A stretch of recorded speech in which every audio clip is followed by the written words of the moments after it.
Good evening, ladies and gentlemen, and welcome to another round of the Buggyra Zero Mileage GT Cup. Today we have round 4, brought to you by Buggyra Racing and 301.cz. I'm Peter Butcher, and I'm joined today in the commentary box once again by Mr. Thilo Falkenberg and Jack Eyre. Good evening, gentlemen. Good evening, everyone out there. Hello, everyone. I hope you're well. Thanks for tuning in. Great to have you along with us once again. The Buggyra Zero Mileage GT Cup is a 10-race series using the XR GTR car inside the Live for Speed simulator software. Today we're at Aston North, or AF7. For round 4 of the championship, Aston North is a 5.2km fictional racetrack within the simulator. And the car the drivers have been using throughout the championship so far, the XR GTR, it's a front-engined rear-wheel drive GT car with a 2-litre turbocharged inline-4 engine, producing 490 brake horsepower. Today's event will consist of, as usual, a 20-minute qualifying session and a 5-lap sprint race, and a 90-minute, or today a 49-lap endurance race. Your race director is Robert Kotlaba, and your stream director is Yaroslav Shevchik. The technical partners for the Buggyra Zero Mileage GT Cup is 301.cz, and other key partners include Excalibur Army, Slovak Training Centre, Eldis, VAG Logistics Services, K-Tech, Newtrend, A-Track, GC System and Yordak. Qualifying is underway, and Jack, would you mind talking us around this 5km Aston North circuit for us? Yeah, not a problem. So welcome everybody to Aston North. As Pete said, today we are at Aston North. It's a 5.2km, 3.2 mile track. There are 14 corners in total, 5 to the right, 9 to the left. It's an extended version of the Aston Cadet circuit, and it's got several slow second and first gear corners and plenty of blind S's and elevation changes. So qualifying is underway. We'll jump on board later on to show you around, but for now I'll talk you through the corners. So across the start finish line, there's a little kink just before the start finish line, so we'll see the majority of the drivers over to the right hand side as early as they possibly can in order to brake for turn number 1, which is a really tight, almost 180-degree hairpin to the left. So if you get on the curbs there, depending on your differential settings, when you get on the power out of the corner, you can struggle for traction. So we'll see maybe drivers with some tyre wear throughout the race potentially struggling to get the power down out of turn number 1. Then it's a bit of a straight line down to turn number 2, which is basically the exact same corner but in the opposite direction. It's a hairpin right. There's quite a bit of runoff on the outside of turn number 2. And once we accelerate out to turn number 2, you can see there's a split line which divides the sectors of the track. There are 4 in total. So across split number 1 between turn 2 and 3, we have a very tight hairpin left once again. The Buggyra bridge round turn number 4 to the right, and then it sweeps downhill, and you've got to be ever so careful not to get hooked. The track is cambered as well, so there's a slight kink to the left for turn number 5 before the drivers load the car up into turn number 6 over the hill to the right. Then we have the split 2 line, a long left-hander, slightly, well, it's almost double apex left of turn number 7 before we get into a bit of a straight line break in zone 4, the right-hander of turn number 8, and then it's a short dash on the throttle down to the almost again 180-degree left-hander of turn 9. Bit of a straight for drivers to get up to speed, and during qualifying we should see drivers being able to take turn number 10, the fast sweeping left-hander, onto the back straight, completely flat out. Then we have the notorious turn number 11. We've seen some overtaking on the outside here in other races within LFS, very similar cars, so hopefully we'll see some action there today. And after turn number 11, the notorious corkscrew turn number 12, which is arguably the trickiest corner on the track here today. We won't see many people attempting this too wide. You want to filter into single file before you go through there, and we'll see just how close the drivers will get to the tyres in qualifying, because time is definitely gained and lost in turn number 12. Then it's a short dash to turn number 13, a hard left-hander that is off camber slightly with a bump at the apex. We'll see drivers running wide there all day long, but it's actually tighter. Sorry, it's actually faster if you keep it tight and get on the power a bit earlier. Then there's a short kink of 14 and across the finish line. Thanks for running us around the track there, Jack. I think it's about time we went on board and saw how qualifying for round number 4 is going.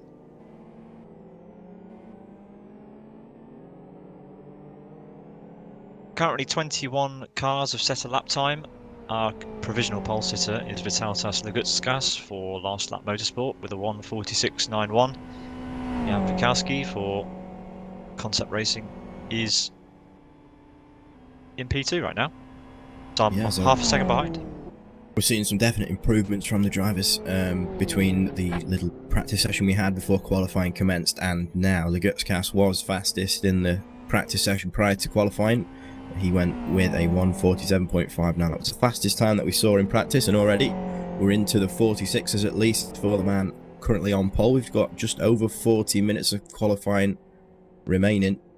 25 drivers set times in the practice session. 21 drivers have currently set qualifying times. Plenty of time for everybody to show their pace and get where they need to be on the grid in order for the initial 5-lap sprint race to begin, followed by 49-lap endurance race.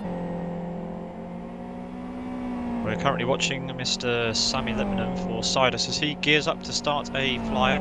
He's currently in P number 3, some 0.8 of a second off of Lagutskas in P1 as he makes his way through the first hairpin and to hairpin number 2. Heavy on the brakes, chuck the car in and steady on the power and pull the turbo up for this short run. Convenient bit of AstroTurf there just to the left out of turn number 2 in order for the drivers to use all of the track limits they can. You can notice there the curb there on the left for the hairpin for number 3. You don't want to hook yourself on there. Under the bridge we go and downhill up into turn number 5, which is a slight left. The right of turn number 6, and then the second split line is just here. So far a 40.89 split 2 for Sami Lipmanen in P3 at the moment as we go through the double apex left-hander of turn number 7. Slight little braking zone there before we turn it into number 8. Be careful not to run wide there. There's plenty of grass and a barrier not too far away. And then load the car up, hit the apex quite late for turn number 9, and it's a straight line dash up into turn number 10. Now listen for the throttle here, listen if he lifts. I think it's flat out. He does indeed brake ever so slightly. Back onto the power now through split number 3, a 1:15.33 so far this lap across split number 3, and this is turn number 11. We've seen again some moves around the outside here. Use all the curb on the entry and the exit, and this is the notorious corkscrew. Look how close to the tyres the drivers can get, and that was Leventhe Toth just in front catching the tyres. You can see they're scattered across the track and through the notorious turn number 13. Drivers will struggle for traction there later on in the endurance race as it is slightly off camber. Kink of turn number 14 and across the line, and Sami Lipmanen does improve. He's 4/100ths away from our pole position time at the moment, which is a 1:46.91. Sami Lipmanen a 1:46.95, so not quite enough yet, puts him P2. I could argue that if he didn't hit tyres that were scattered there by Leventhe Toth, might have been quick enough for the pole position. Yeah, it was very, very close. Only 0.04 of a second separating pole and P2 right now. Tilo, I wanted to ask you, Isaac Price currently with a 48.1 down in 6th place, our championship leader. Do you want to tell us a little bit about him and how he's done in the last 3 rounds? Well, as no surprise, Isaac Price is leading the championship after winning all 3 endurance races and 2 of the 3 sprint races this season already. The only time he was not the top spot, he finished 2nd in the sprint race at West Hill. So a near perfect season for him. The Williams esports driver who is going to race at the virtual Le Mans 24-hour race, the official race in R-Factor 2. Yeah, is that next weekend, that race? I think so. Yeah, so awesome lineup for that. But great to see him here. He's on a flying lap. We're watching him right now as he exits into the middle sector of the track.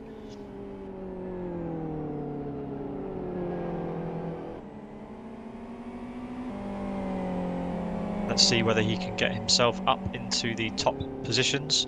Remember that the results of qualifying set the grid for the 5-lap sprint race that we have here.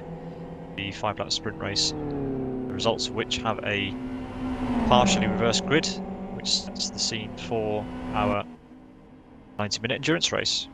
So Isaac will want to be up there. He'll want to be getting as many points out of this sprint race as he can.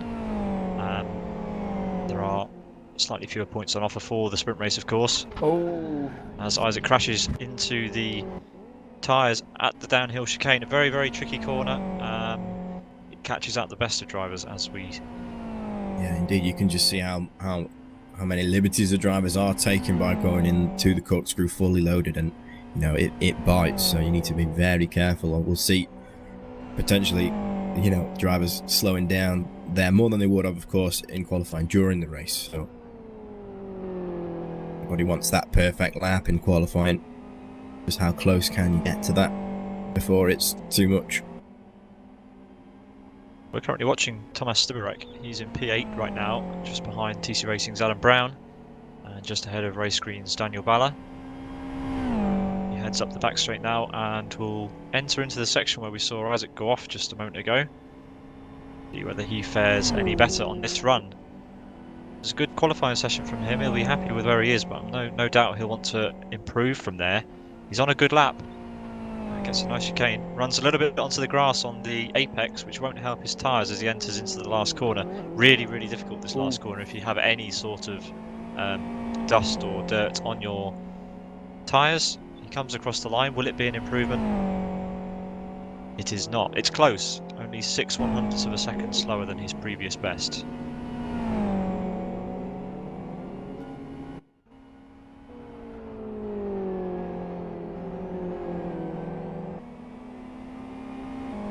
Joni Katila moves up to 6th place, starting to get quite tight at the top of the table. Joni Katila driving for world-class Lions. Was that Kaike Paroppo as well that improved that? Yes, indeed. He improved into 3rd position with 1:47.26. Just 1.5 tenths faster than his teammate Victor Veloso, both driving for Energy Virtual Racing. Yeah, so at the moment, Energy Virtual Racing will line up provisionally side by side on row number 2.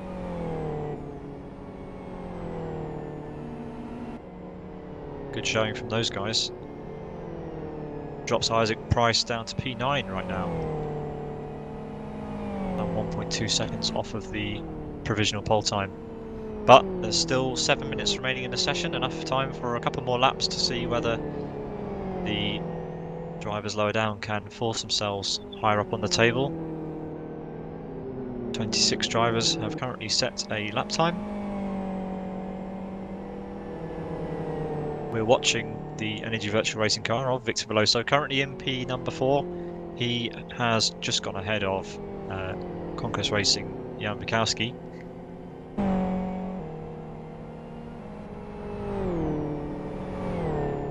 Vitalijs Legutska still on pole position provisionally with a 1:46.91. Sami Lipman 400ths behind. Then it's the Energy Virtual Racing duo of Kaike Paroppo and Victor Veloso. Victor Veloso just letting through Michael Malik there, who's on a fast lap. Victor Veloso on his out lap. Yeah, Sami Lipman is on track just behind Victor also. Well, of course, looking for base on track. You don't want to be following a car through the second and the beginning of the 3rd sector. Obviously very, very high speed corners. You need all the downforce you can get. And we've said it before, but the huge hole in the air that these rear wings kind of punch a vacuum out almost. You have no front end grip if you're following very closely. Sami Lipman starts another attempt. We're watching him right now, the man in P number 2, as he heads into the hairpins for what will be probably his penultimate run. I reckon if he gets this lap done, he'll be able to get out and set one more lap time. It's nearly a 2-minute lap here, so it's quite long for a relatively short track. Yeah, it's around about a 2-minute out lap.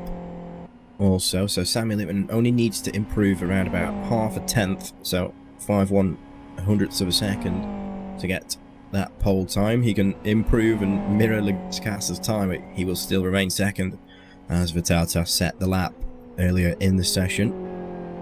Not looking bad so far through turn number 9. Split 2 time of 40.87 seconds, which is pretty decent. Isaac's managed to get up to P number 7 right now. He's made a little bit of improvement. Sorry, back to you, Jack. Yeah, I think Isaac will be using maybe the fact that you can jump on board with other drivers and maybe watch somebody else's lap if he's not had time to practice much this week in the run-up to the race. Obviously, Isaac's involved in a bunch of other simulators and championships, so he might be able to learn a thing or two from drivers in this session and shave some more time off his outlap as Lippmann rounds turn number 13 and 14 and crosses the line at 147.08, so just over a tenth shy of his fastest lap so far. He remains in second position, but immediately leaves the pits once again to have another go. Yoni Katilla has moved up to P number 3. Moves the Energy Virtual Racing cars down a spot. The Gutskas still on provisional pole. Sami Lippmann with that lap in P number 2. Then it's Yoni Katilla. Isaac drops down to 8th with Pedro Bacanco and Jan Bukowski just ahead.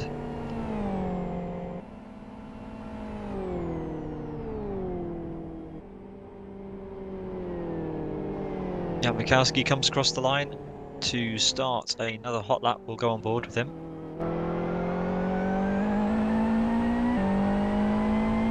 He's coming up behind one of the Energy Virtual Racing cars, but that shouldn't be a problem for him.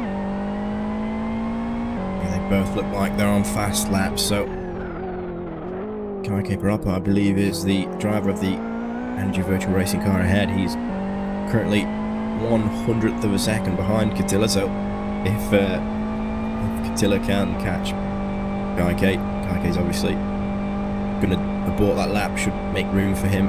At the moment, there's around about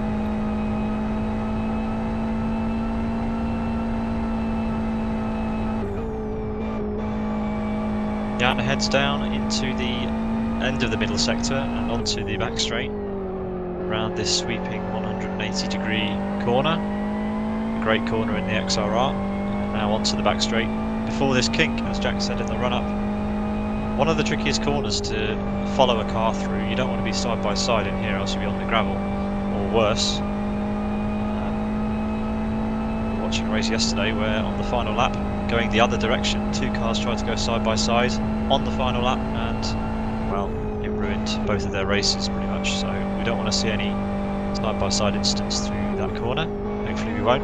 As Jan hits this downhill Eau Rouge corkscrew styled corner and around the final corner, will it be enough? He's currently in P number 7. Done some great lap times. We've got Isaac Price in P3 now. Jan does improve up to P number 6, splitting the Energy Virtual Racing cars. But yeah, more importantly, Isaac Price has managed to get up into P number 3 on the second row. Yeah, I did get a bit confused there when we were watching Jan Bukowski. That was, in fact, the Energy Virtual Racing car of Kaike Parappa ahead. But trying to compare Jan and Kaike's times, I read Katilla's name out, but Isaac has just taken almost half a second off his personal best. So he's definitely learned to, maybe brake a little later, get on the power a little earlier, turn in a little bit earlier. Something has clicked, and he's now very, very close to the 146ers. Puts him in P3 at the moment with a 147.24.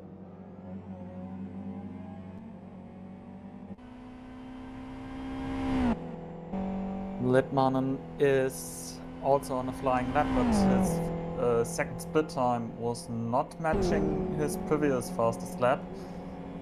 There's so much to be gained in this final section of the lap. Can he put it together? He won't have time for another lap. There's only 20 seconds remaining. So I don't think he'll be able to get across the start-finish line. Very sideways at the bottom of the corkscrew. 10 seconds left. Will he get across the line? I don't think he'll have the tyres left, even if he can make it across the line. Nope. He won't have enough time. So this is it. This is his last shot at the pole position. Oh, he only just misses out on another lap, and it's such a close lap. That was so nearly the pole time. It was a 1:47 dead.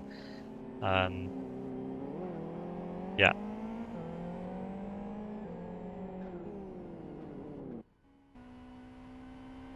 TC Racing's Adam last across the line, so he will be the last man to set a lap. He's currently down in P9, just inside the top 10. Daniel Balla rounds out the top 10 right now. Everybody on a lap will be able to finish it, but that's it for everyone else. Isaac Price is just exiting the last corner. Sorry, go ahead, John. I was on board with Adam as he started his lap, and he was quite sideways out of turn number 2, and he's just had a little bit of a moment outside of turn number 8 as well. He's around about a second off the pole time at the moment, but he is struggling. The inside of his rear tyres are quite hot, so I will be surprised if he is able to improve massively sideways through turn number 9. Start points for style, but not fast, unfortunately. Adam aborts and remains in P number 9.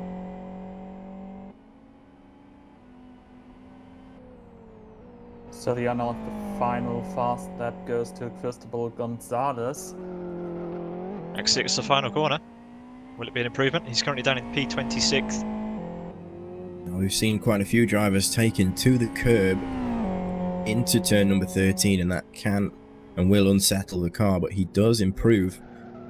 1 minute 50.60. He's taken, again, exactly the same amount of speed off his lap time as Isaac has, improved by 0.44 of a second.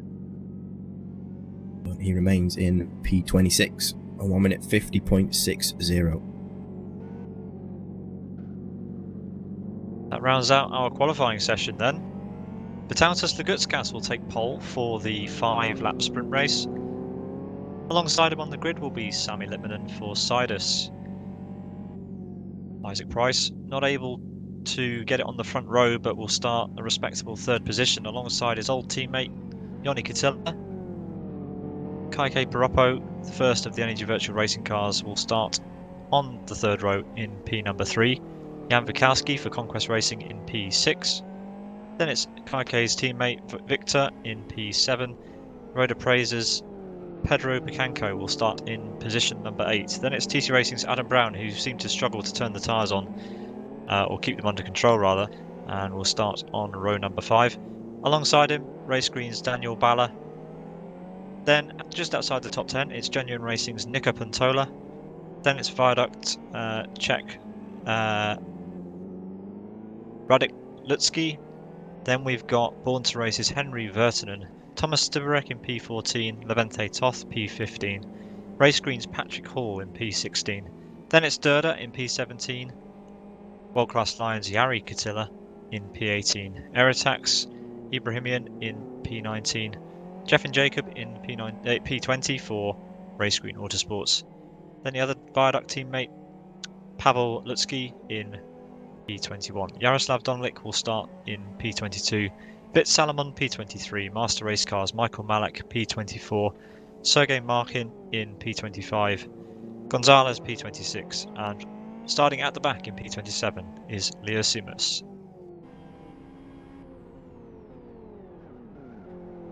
We'll take a short break and we'll be back for the start of the 5-lap sprint race in just a few moments. Don't go anywhere.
Hello and welcome back to the fourth round of the Buggyra Zero Mileage GT Cup. We're about to get underway for the first race of the evening, the 5-lap sprint race, worth about half points, and it will see the 28 drivers who qualified flying down to turn 1 on a 1 minute 40 or 1 minute 50 lap for 5 very intense racing laps, the results of which will set the grid for race number 2, the 90-minute 49-lap endurance race, which will have a partially reversed grid. I'm going to hand you over to Thilo Falkenberg, who will take us through the start of race number 1. So Lagutskas is sitting on the pole position for Last Lap Motorsports. Behind him, Siders, Littmanen, and Williams Esports, Isaac Price and Joni Katila. We're still not seeing the lights. Revving up, 1 light, 2 light. And we're green and away through the start of the sprint race. Lagutskas with a good start. Littmanen already under attack by Isaac Price. Katila through the middle into second position, having the nose ahead, but getting a little touch by Sami Littmanen. And falling behind Isaac Price, who has to go wide and slots into third position. Not trying a move into the tightest hairpin of the 3. So top 4, Lagutskas, Katila, Price, Littmanen, and Kaiki Piroppo. No, sorry. And that's Thomas Stibarek into the wall, just on the outside of turn number 3. He's now at the very back of the grid, able to get going again though. Sami Littmanen now down into 4th position. Yeah, Lagutskas with a up mega to second. start. Yeah, Lagutskas already has a lead of 1.2 seconds, roughly. Yeah, he managed to get the car hooked up and started the way he wanted to. Isaac Price in third with Sami right behind. And drama up and down the field, as you mentioned. Thomas Stibarek getting his car tagged from behind and spun around and hits the wall just out of the 3rd hairpin. Sami Littmanen side by side with Isaac Price as we head up the hill.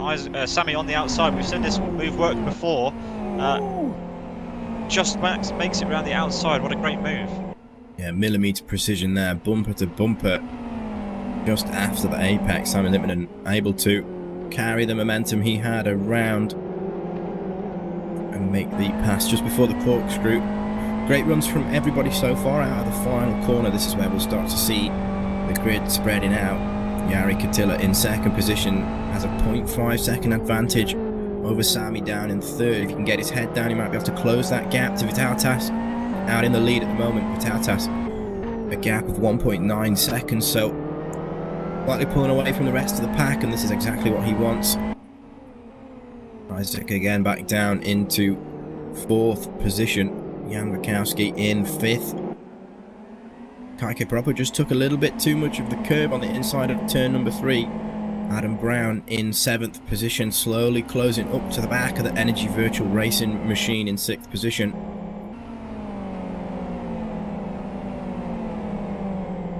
Adam having to lift there because he lost a little bit of traction due to the slipstream. We're going to have a move, I think. This is Radek Lutsky, who's looking all over the back of Levente Toth. This is the battle for 11th. Daniel Balla just behind.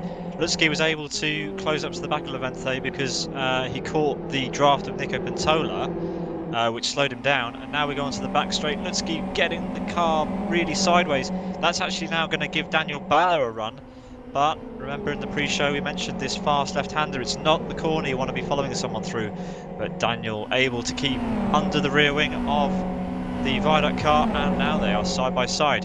Yeah, Will Lutsky Daniel Balla be able to pull off the move around the outside? Sorry, go ahead, Jack. Yeah, Lutsky was quite far onto the left before turn number 10, but that's given Daniel the run onto the outside line. Through turn number 11, manages to get the move done, and look how close Patrick Hall is as well for Race Green Autosports in the background there through the corkscrew. Patrick had to check up ever so slightly into is it Vertinen just behind the Born to Race driver in 15th position, but look at them struggling to get the power down out of turn number 13. Patrick Hall on the inside now through 14 across the start finish line. He'll be on the inside again for turn number 1. It's about who can brake later. Lutski brake slightly later. Patrick able to carry the speed through the corner, use all the runoff on the outside, and now race green up to 12th and 13th with Daniel Ballard and Patrick Hall respectively. We're riding on board with Henry Vertinen as he now looks up the rear end of Ski. It's all going off in the midfield as it usually does. The front guys have spread out quite a bit. But anyway, Vertinen not able to capitalise out of the hairpins as we enter the middle sector of the racetrack where it's very difficult to overtake. There's still a trio at the front in the battle for second position. Yoni Katila, Sammy Littman and Isaac Price separated by less than a second now as they enter turn number 9 for the third time. Everybody relatively stable out of turn number 9, all get great runs into turn number 10, but who can carry the most speed through arguably one of the fastest corners on the track? And momentum's everything here. There's a long straight after turn number 10 through split number 3. The gap 1.06 seconds from Isaac Price to second place. Sammy Littman in between the two at the moment through turn number 11 we go. Isaac Price carried a lot more speed through turn number 11 than the drivers ahead of him. You can see he's closing up to the back of Sammy Littman and ever so slightly. And this is where we'll see everybody struggling to get onto the power. Notice how they're avoiding the curb there on the inside as to not unsettle the car. Isaac ran quite wide there. He did indeed. He has dropped back ever so slightly from Sammy Littman, and so the pace advantage he had through turn number 11 he lost again in turn 13, but the gap still just over a second to the next two cars ahead of Isaac Price, which are Sammy Littman and Yoni Katila. Lugutskast out in the lead now, almost driving away from the rest of the guys. The gap's 2.68 seconds, so Lugutskast nice and comfortable out in front, extending his lead ever so slightly. Isaac Price able to catch up in the hairpin sections, made a really big gain on Sammy Littman through there, but now we go back into the middle sector, the sweeping S's for the fourth time. What have you spotted, Tila? Clipping the curb there, getting a bit sideways through the S's. But we're again in the position we were one lap before, with nearly equidistant XRR between Katia, Littman and Price. Bunched up in the midfield again, we've got Radek Lutski all over the back of Patrick Hall, and Patrick Hall's now looking all over the back of Levente Toth once again. They're going side by side. Can they make it side by side through the sweeper? No. Toth decides to back off. Wide. Look at Lutski though, he might overtake the both of them. Look, trying to thread the needle, but has room on the outside. What's going to happen into turn number 11 now, and this is why you don't go too wide through turn number 10, because you will indeed lose out. Lutski still hesitant on the outside line. Levente Toth sends it again just before the corkscrew. Now that's a comeback move that we've not seen very regularly here. That was brilliant driving from Levente Toth, trying to keep hold of that 11th place, and everybody checking up through turn number 13. Patrick Hall into the back, allowed Lutski ever so slightly, hindered his run across the start-finish line. So Levente Toth keeps 11th place, Lutski in 12th, and Patrick Hall in 13th for now. But look how close Adam Brown is getting to the back of the Energy Virtual Racing car of Kaike Paroppo in the battle for 6th position. The gap between the two for the last 3 laps has been around 0.5 to 0.6 of a second. Kaike's rear tyres are slightly hotter than Adam's, but this is the very final lap now. What can Adam Brown do to get 6th position away from Kaike Paroppo? Yeah, Patrick Hall's not going to be able to make a move into the S's, but can he stick enough to make a move through the final few corners of this race? We are on the final lap. Vitalis Lugutskast leads the way with Yoni Katila just behind. Sammy Littman and Isaac Price in 3rd and 4th. Jan Bukowski is in 5th. Levente Toth's gone off, and Lutski's going to take advantage of that. He's up the inside, they're side by side. Is Cool going to try and follow through? Yes, he is. Toth still with a bit of dust on his tyres. And it's a bit of deja vu. We're back where we were before. Yeah, but there's another car involved now with Daniel Balla. Daniel Balla just catching the slipstream of Oh, Toth at the wrong Lutski point with there.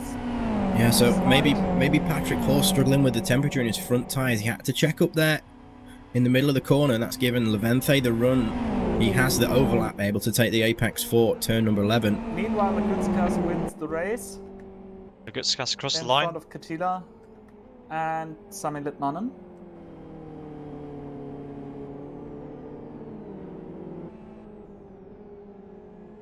Jan Wikowski comes in 5th position, Kaike Piroppo 6th, TC Racing's Adam Brown 7th, Pedro Picanco for Roda Preza in 8th, Energy Virtual Racing's Victor Veloso in 9th position, Genian Racing Nico Pintola in 10th position, a name we haven't talked about today at all so far.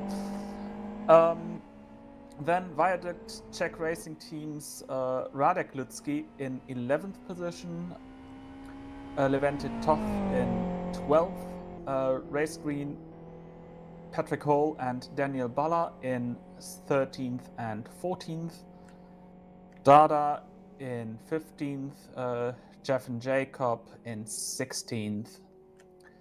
Master Race Cars, Michael Malek, 17th position, followed by Thomas Diberek, Jaroslav Donalik, and Henry Vertinen. Pavel Lutski for Viaduct Czech Racing Team in 21st position, Jari Katila in 22nd, Ali Reza Ibrahimian in 23rd, 24th to Sergei Markin, and last but not least, Cristobal Gonzalez for Bone to Race in 25th position. A very exciting 5-lap sprint race to start you off before we get into the 49-lap endurance race. Lagutskis comfortably out in the lead at the moment and takes the fastest lap for the sprint race too by quite a margin. The only driver on the entire grid to get into the 47s in the race there. The closest to him, I believe, was the man in second position, Joni Kutila, who did a 48.16, but Lagutskis comfortably takes the fastest lap, a 147.85. If he can carry the pace he had in the sprint race through to the endurance, unless strategy comes into play, Lagutskis, you could say, is his race to lose. He seems very confident here today. So, thank you for that, gents. We can confirm that the top 15 will be reversed for the endurance race. That means that Derda will be on pole position, followed by Daniel Balla, Patrick Hall, Toth, Lutski, Pantola, Veloso, Picanco, Brown, Piroppo, Wikowski, Price, Litmanen, Katila, and Lagutskis. So Lagutskis will start down in P15, and everyone ahead of him is what stands between him and victory in the 90-minute endurance race. Plenty to look forward to. We've just seen that there are certain places where cars just aren't able to make the move, and certain places where maybe they shouldn't, but they're having a go anyway. They will learn these things the hard way when it comes to the main race, but a good taster of what's to come. Yeah, we'll see if the faster drivers that will start, from P15 and forward with the reverse grid being in place, will they take their time to get past the drivers? 49 laps is a long time around AS7 here, but we know lap 1, lap 2, when everybody's bunched up, is the perfect opportunity to gain as many places as you can. We will see how things unravel. So we're about just over 15 minutes away from the endurance race start, which I believe will be on the hour. Gives drivers a little bit of a practice session to perfect the race setups and maybe practice a few pit entries and pit stops. However, things in the race will be slightly different, of course. Drivers not necessarily used to entering the pits during practice with worn tyres, so hopefully we don't see any stop-goes or drive-throughs for speed in the pit lane. Drivers have got time to adjust themselves accordingly for the long race we have ahead, so hope you're looking forward to it as much as I am. What are your thoughts on the race, gents? How do you think things are going to unfold for us in the 49 laps we have? I think it's going to be an exciting one. We've every single type of corner you could possibly wish for in a race here. Long back straight, sweeping, corners where it's really hard to follow, and hairpins where it's easy to make mistakes, lock up the tyres. We haven't talked about tyre strategy yet. We'll get onto that during the race, but it's going to be really difficult for drivers to keep their tyres in shape, especially in the XRR, which with such good brakes, it's really easy to lock up. And with so many hairpins, yeah, drivers are going to have to be very, very careful to keep those tyres alive if they're going to make their stint lengths that they want. Yeah, definitely. And with the addition of curbs in the tight hairpins, it's going to be a battle for the drivers to get the traction down towards the later stages of the races where the tyres aren't necessarily as fresh as they were when they started.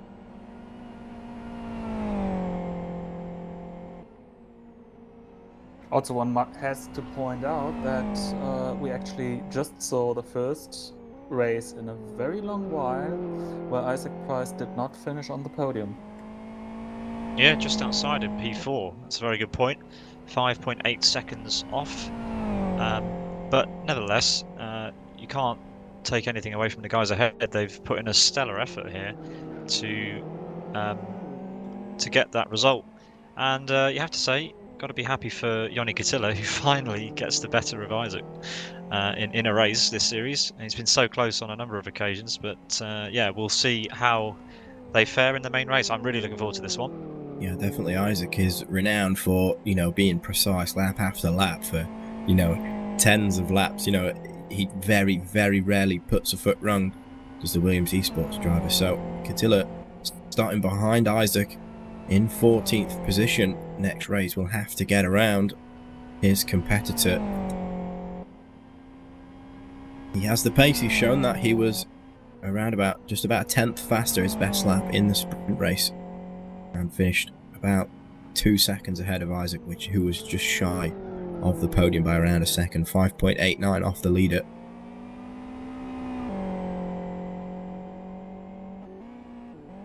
We're all set then for what's going to be a fantastic showdown. We'll be back in just a few minutes for the start of the endurance race. Don't go anywhere.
GT Cup. We're just about to get underway for the start of race number 2, the 49 lap 90-minute endurance race here today at Aston North.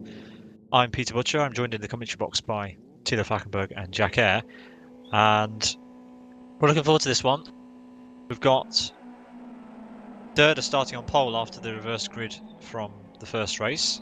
Our winner from the last race will start all the way down in 15th. And many of the drivers will be electing for a lot of different types of strategy, we expect, and we'll run you through those as we progress through the race. But yes, once again, I will hand over to Tila Falkenberg for the start of the race. So yeah, we are getting ready for the start of the endurance race. We've got Dada on the pole position, racing for Nipex Racing. He's followed by the Race Green Autosports duo of Daniel Bella and Patrick Hall. One right, two lights, and waiting. Green is out. Dada moving to the inside to make the work hard for Bala. So they slot in. Top 4 stays the same. Radek Ludzki in 5th position, Nico Pontola in 6th. Heading now down to the slowest hairpin. Ludzki to the inside of Toth, braking earlier. Side by side, not quite. Isaac's had an incredible start just behind Victor Veloso and Nico Pontola just there. Isaac's up to 10th already, and he's got around Jan Bukowski, who started ahead of him. Unstable through that corner. Isaac and Adam back to back. Off Buck's share there. Similarly behind. Isaac's going for a move, on Adam Brown there, into turn number 9. Adam on the outside, Isaac now up to 9th position. Great start for him. Jan Bukowski was trying to get closer to the inside of Radek Ludzki. The violent driver catching a bit of the Nico Pontola coming from the back now into 6th position. Oh! Misjudged the size of his car there a little bit.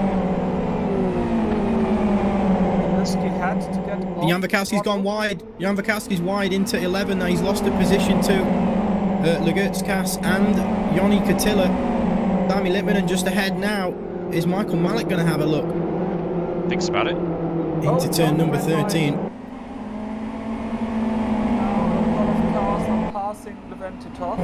Yeah, Ludzki's having a go. He's going to try and move all 3 wide nearly. Vikanko on the inside. He's going to be on the inside of Patrick Hall too. Isaac sends it very close to the rear quarter of the Czech guy there. Isaac again sending it on the inside of Levente Toth. 3 wide at the apex of turn number 2. He makes it work.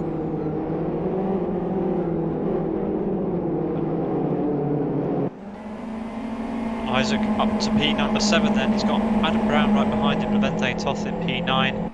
Ludzki drops down to 10th then, with Rocco behind him in 11th. A mile out front, we've got Daniel Balla in the lead of the race. Dada down to P number 2, Nico Pontola P3. Everyone beginning to spread themselves out. The closest cars together at the front of the field are Levente Toth, Ludzki and Kake Propo. Legurtskas currently on the back of Jani Katila. He's got Sami Lippman for company just behind, but these guys are in 12th, 13th and 14th. Meanwhile, their main competition, Isaac Price, up in 7th position, so quite a few cars separate the winners of race number 1. Brown doing very well in 8th position as well, still 0.5 of a second behind Isaac, side by side. Makes the move stick before the corner even happens, Jack. Lutski's gone wide just ahead though. Paroppo has to check up, and that's Yoni Katila there, all having to filter into single file before the corkscrew, but Lutski very, very loose there, and Lagurtskas had to check up because Sami Lippmanen jammed the brakes on in order to not to run into the back of the... And now Jan Bukowski's looking all over the back of Lagurtskas, who has the toe of Lutski, and we've also got Sami Lippmanen side by side with Yoni Katila up front. It's all going on. We've nearly got 3 wide behind. Let's stay with the action up front. Sami not quite able to get the job done on Katila there. Thomas Stibarek's up to... Look at Isaac Price. 14th. Isaac Price 14th. is up to 6th position now. He's made the move on Patrick Hall, and Adam Brown also looking at an overtake on the race green Autosport machine in 7th position now. There's battles up and down the field.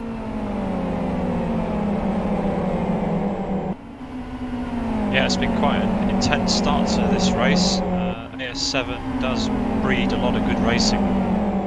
And Adam Brown now all over the back of the race green Autosports machine, gets dirty air, and now Levente Toth sends it around the outside. Adam able to keep it on the inside for the 180 degree left-hander as we go on to the backstreet. Both quite sideways there on the exit, struggling to get the power down now. Adam doesn't have the full overlap. He's going to move over to the right as far as he can, but Levente's car is still there. Adam able to keep the position at least through turn number 10 now. These two need to work the way forward. Meanwhile, I think, is that Drada and Picanco side by side before turn number 11? Go for it, Tilo. Drada was overtaken by Picanco into that long left-hander. Here comes Now Isaac. reclaims his 4th position against the South American, who is now under attack from Isaac Price. Oh, but Dada makes a mistake. Yeah, Dada very not a wide good out exit. on the AstroTurf there, and he booted it and didn't seem to give him the traction that he needed. They are still side by side across the line now. Drada brakes slightly later, has to go the long way around the outside, but puts him again if he can keep his car alongside on the inside for turn number 2 now. Picanco very, very late on the brakes, and you can see on board with Isaac Price now. The battle is opening up ahead. Isaac can profit from this. He might make it 3 wide. Chooses to stay behind for now. And rubbing into the inside. We're 2 wide behind as well. Adam Brown has managed to go around the outside of Patrick Hall, so we're still 2 wide. Isaac Price slots into 6th position behind Drada. As they all seem to, well, they have to follow each other through this high speed loaded up section. We will see probably some drivers tactically lifting into Isaac. turn number 8 now. You've got to be very, very careful. This is where you get a lot of aero droppers. Adam gives Isaac a little bit of a love tap now down into turn number 9. It's all getting so close, too close for comfort in certain points. We've got cars nose to tail all the way down to P10 almost. Levente Toth makes a great move around the outside of Patrick Hall there, even before we arrive at the kink. That puts Patrick Hall at somewhat of a disadvantage, but Kaike with the bad exit won't be able Isaac to... Price with a run now on Drada. Is he going to get the overlap before the corner apex? He is indeed able to move back over to the left and give himself the best possible run, but Drada slightly on the grass and slightly sideways now. Adam Brown all over the back of that car through the corkscrew now for the 4th time, and that's Patrick Hall off into the grass behind, losing out to Levente Toth, Sami Lippmanen and Kaike Paroppo. Adam makes the move, sorry to interrupt yet again. It's all going off at the front. Adam Brown sends it on Drada and is up to P6. Dada's going to come back at him now. Shame for Patrick Hall though. Sami Lippmanen also sending on the inside of Toth in the background. And fancies it round the outside into the 2nd hairpin. Look at how close these cars are. We're 5 laps into this race. This is the same length as the sprint race we've just seen, and the action is as intense. Sami trying to spot the line he wants to take. 3 wide at the apex with Toth on the outside, trying to get involved. Paroppo's there as well. Now Sami's tucked onto the rear wing of Dada. You can see they were all struggling for traction out of turn 3, as is the case almost every lap here. It's such a slow speed corner and 0 downforce at such low speeds. All struggling to follow each other through the high speed sweeping corners, but look at Levente Toth right on the bumper of Sami Lippmanen now in the battle for 8th position. Levente nice and early into the corner there, not following exactly the line of the car in front, so not suffering too much from the aero drop. But Draden slightly loose on the outside of turn number 9. Lagutskas around the outside of Baroppo into the kink. Not quite able to make the move, but he's under the rear wing now. I can't believe how close these cars are able to stick together. Patrick Hall's there as well, following through. Patrick Hall with a phenomenal run there, but doesn't want to make it 3 wide. They're still 2 wide as we enter turn 11 for the 5th time, but Lagutskas very confident on the outside. Just he was slightly too fast there. Gives the position back to Paroppo as he slightly cut the tyres there. Catilla looking at the back of Patrick Hall as we go into turn number 13 now. The struggle for traction again. Jan Makowski and Catilla very, very close now. They'll be side by side through the kink of 14 and across the finish line to start lap number 6. Jan Makowski on the inside now. Brakes it's all later. going off at the front. Sorry to din. We've got Nico Bentola, Victor Veloso and Daniel Balla all wanting the same bit of tarmac.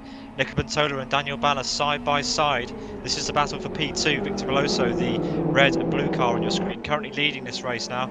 And Nico Bentola goes up to P number 2 for now. So, Energy Virtual Racing leading from Genuine Racing and Race Green Autosports, for now at least, with Road Appraiser and Williams Esport, and well, actually we've got a pretty colourful field.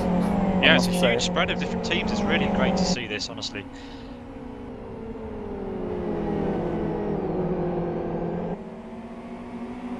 Can Nico Bentola line Victor Veloso up for the run round the kink on the back straight? He's in a good position to make this happen. Keep an eye on Isaac Price in the background, because sooner or later he's going to be lining up Pedro Picanco to do exactly the same thing. Nico not with the best of exits though. Yeah, Picanco also carried a bit more speed through turn number 10 than Isaac. Positions will remain as they are for now. Sammy Littman, however, is catching up to the back of Adam Brown for TC Racing. And Adam Darda's off. Darda's off onto the grass. He tried to get around Toth but didn't quite manage it. This is down in 9th place. Paroppo is about to go past and Lagutskas is following him. Contact. Ooh. And Paroppo is almost sideways with the apex there. Luckily able to keep it in a straight line, but that's given Jari Catilla. Meanwhile, Isaac under pressure, pressuring Pedro Picanco, going to the outside. Yeah, this is the move for P4. Sorry, yes, P4. Yes, P4.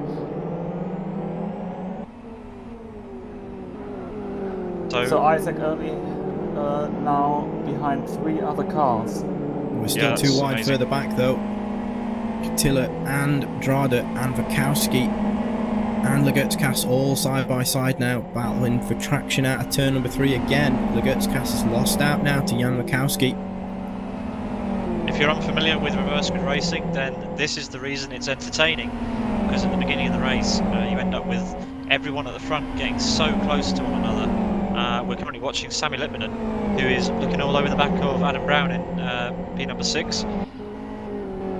Meanwhile, further back we've got Jan Piski looking all over the back of Darda as we enter the 180 degree left-hander. He sends it to the inside. He'll be on the in clear air after the corner, and Lagutskas will have a good run.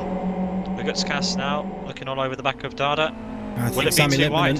Sammy Littmanen's got a run on Adam Brown for TC Racing. The battle for 6th position. They're side by side now through split number 3. Sammy Littmanen makes the move before we even approach the braking zone for turn number 11. But again, Isaac Price has managed to get around Pedro Picanco, so there's still a car between Sammy Littmanen and Isaac Price.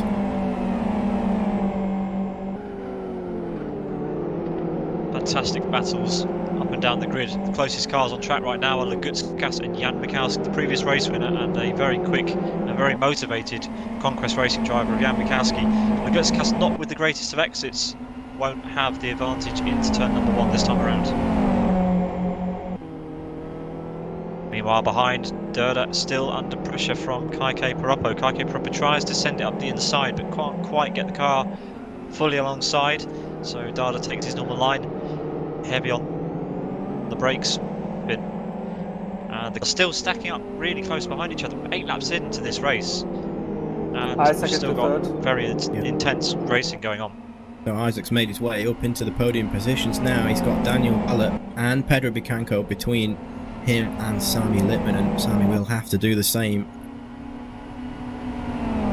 Round in turn number 7, the double apex left-hander before straighten the car up a little bit, brake in a straight line in order to get the car slowed down enough to navigate through turn number 8 using as much as the curb as you can on the outside. And you can see Sami Littman and reeling in Daniel Ballot and Pedro Bicanco. So you can see the race green Autosport machine of Daniel Ballot in front and the Sidus machine of Sami Littman and behind. What can Bicanco do to stay in 5th position? Bicanco very close to the back of Daniel Ballot. He'll have felt the aero drop through the corner, but manages to keep a perfect apex speed and use the draft to get alongside now. Under the bridge we go, 200 metres away from turn number 11. Daniel Ballot still trying to look around the outside, but he's gone wide, and Sami Littman and takes advantage of that. Has the overlap before the corkscrew too. One less car for Sami Littman to overtake before he gets to Isaac Price. And Adam Brown heavy on the brakes, guys, to think about it. Daniel leaves the gap open, so that was very opportunistic of Adam there. Yep, catch him napping. Adam now up into 6th position after being overtaken by Isaac and Sami. Victor Veloso with the fastest lap of this race as we enter onto lap 9 of 49. He leads the way ahead of Nick Pantola. Gap very, very close there at the front. Then it's a bit of a gap, you have to say, to Isaac Price, but he did start way down the order and is making his way up, currently in P3. Pedro Bicanco is on the charge. He's got Sami Littman for company in P5. Then it's Adam Brown in P number 6. Daniel Ballot for Race Green Autosports, kind of in his own little bubble at the moment in P7. Levente Toth P8. Yoni Katila P9 and Jan Bukowski with Lagutskas all over the back of him in P10. Yeah, but you can see just how close Lagutskas is getting to the back of Jan Bukowski's car. So across the line, I think Victor Veloso did set the fastest lap, but Vitautas Lagutskas then, with an incredible move around the outside, manages to keep the car on the track and take 10th position away from Jan Bukowski. Lagutskas definitely has pace because he has set the fastest lap in the dirty air of other cars, but it's not over yet. Lagutskas moves over to the left to cover a dive potentially from Jan, but how's that going to hinder his run through turn number 10? You can see Jan struggling to get that front end turned in with the vacuum he almost has to drive through. No front end grip.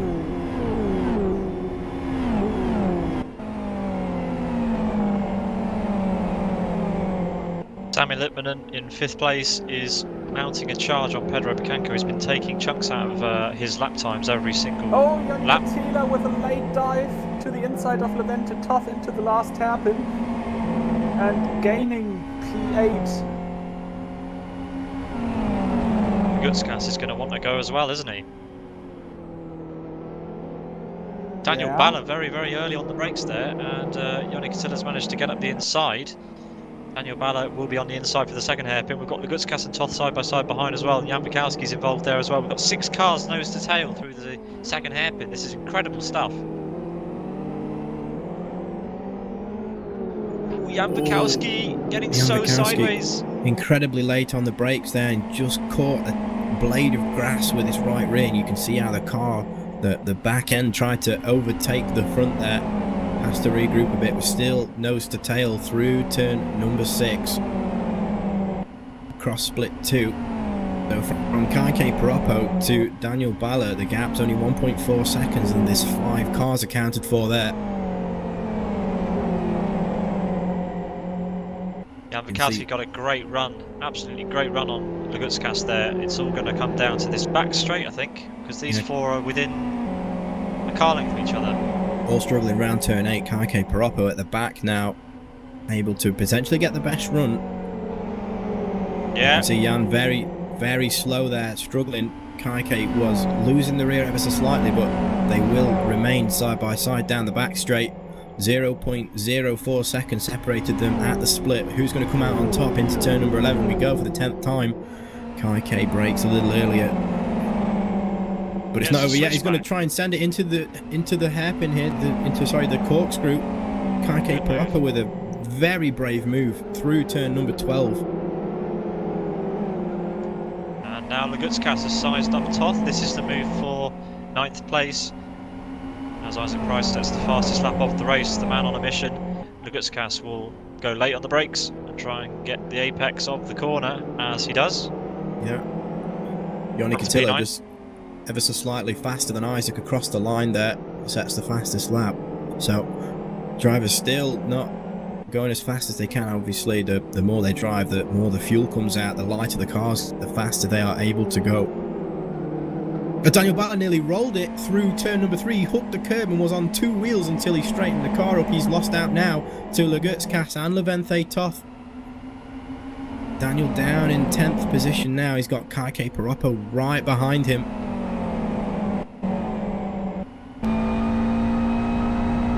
Right on board now with Kaike Paroppo in the Energy Virtual Racing Machine. As you can see, he's sizing up the Race Green Autosport machine ahead of him. This is the battle for 10th position. Through turn number 9 we go, and you can see how close Jan Mikowski is, closing up to the back of these guys now. Almost a 5-way battle once again, as Paroppo looks to the inside just before tucking back to navigate round turn number 10, just letting Daniel Balla know that he's there and he's looking for a move. He has the draft now. Daniel moves over to the middle of the track, but I don't think Paroppo is closing in as fast as we'd like to think. However, if he's brave enough, he does move to the outside. There was contact between the two, but luckily he makes it stick somehow. Paroppo caught that. Unbelievable, but Daniel Balla's now backed up into Jan Mikowski as we head into turn 13. Jan very, very late on the brakes, and there was a slight touch between the two. This has given Paroppo a little bit of space ahead to regroup and attack the cars ahead. When we look a bit further forward, and podium positions, Isaac Price now very close to the back of Nico Puntola for 2nd place. Isaac's only 1.62 seconds away from the leader at the moment, which is Victor Veloso for Energy Virtual Racing, Kaike Paroppo's teammate.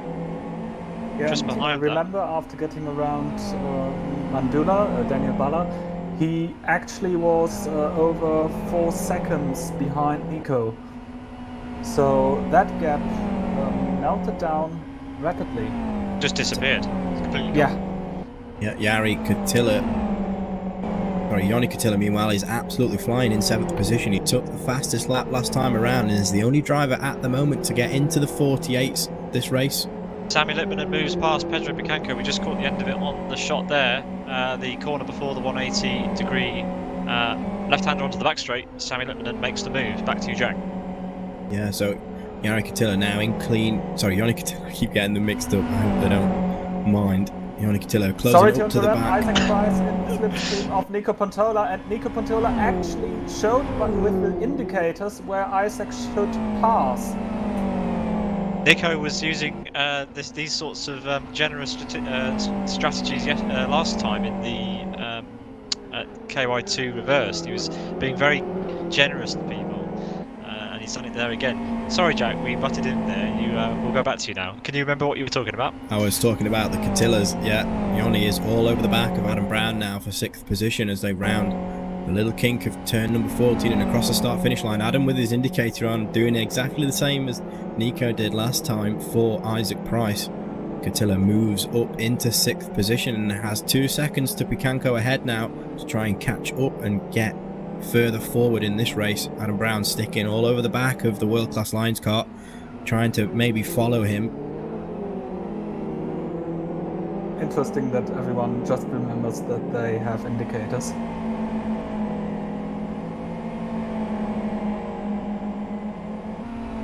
Yeah, Look for Speed has some wonderful features, least of all indicators and hazard lights and things, which are very useful. Look at Levente Toth on Paroppo there. Lagutskis just ahead of these two. They were very, very close through turn number 6 now. The gap's increased to about 0.5 of a second after Levente had to just lift off the throttle a bit in order to not understeer. But you can see even now he's starting to reel in the Energy Virtual Racing driver as we approach turn number 9 now on lap 13 of 49. So look at all the action that we've had so far. We're not even really We're about a quarter of the way, just. Yeah, it's a long race and plenty of action already. I wonder how strategy will come into play later on. Patrick Hall down in P14 got a great run out of the kink, and he's now lining up Dada on the back straight. Dada doing a bit of weaving, not the friendliest of techniques, but it seems to have worked. Patrick wasn't able to draw up alongside, and is very heavily affected by the aero loss into the downhill corkscrew. And that's exactly what Drad's trying to prevent whilst weaving down the straight, of course, trying to break that toe, but Drada very, very loose through turn number 13. Look how close Patrick Hall is now. Half a second now, the gap between Victor Veloso and Isaac Price, the championship leader, at the front of this race. It hasn't taken him that long to get to the front, but now we are about to see the battle for the lead of the race. Victor Veloso for Energy Virtual Racing currently leading, with Isaac Price for Williams Esports bearing down on him. Yeah, so a couple of people setting personal best times, but we've not had a fastest lap in a few laps. Meanwhile, Isaac Price and Legutskas are tied for a purple split one. Both of them absolutely flying now, doing their best to get further forward. Isaac Price has about just under a second to the race leader now.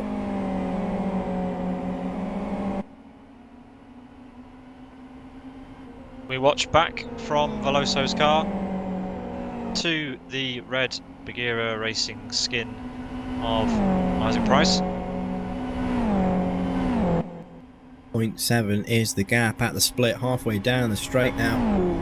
Sammy Lippman, and meanwhile purple in Sec 3. He's only got Nico Puntola separating him from Isaac Price now. Oh, Isaac hitting, bottoming out in the chicane very, very badly.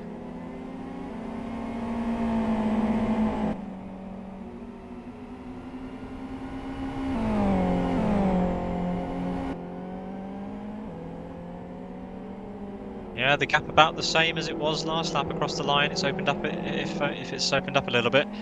Sammy Lippman on a charge behind, so if Victor can keep Isaac behind, this will let the likes of Sammy Lippman and Legutskas try to close up.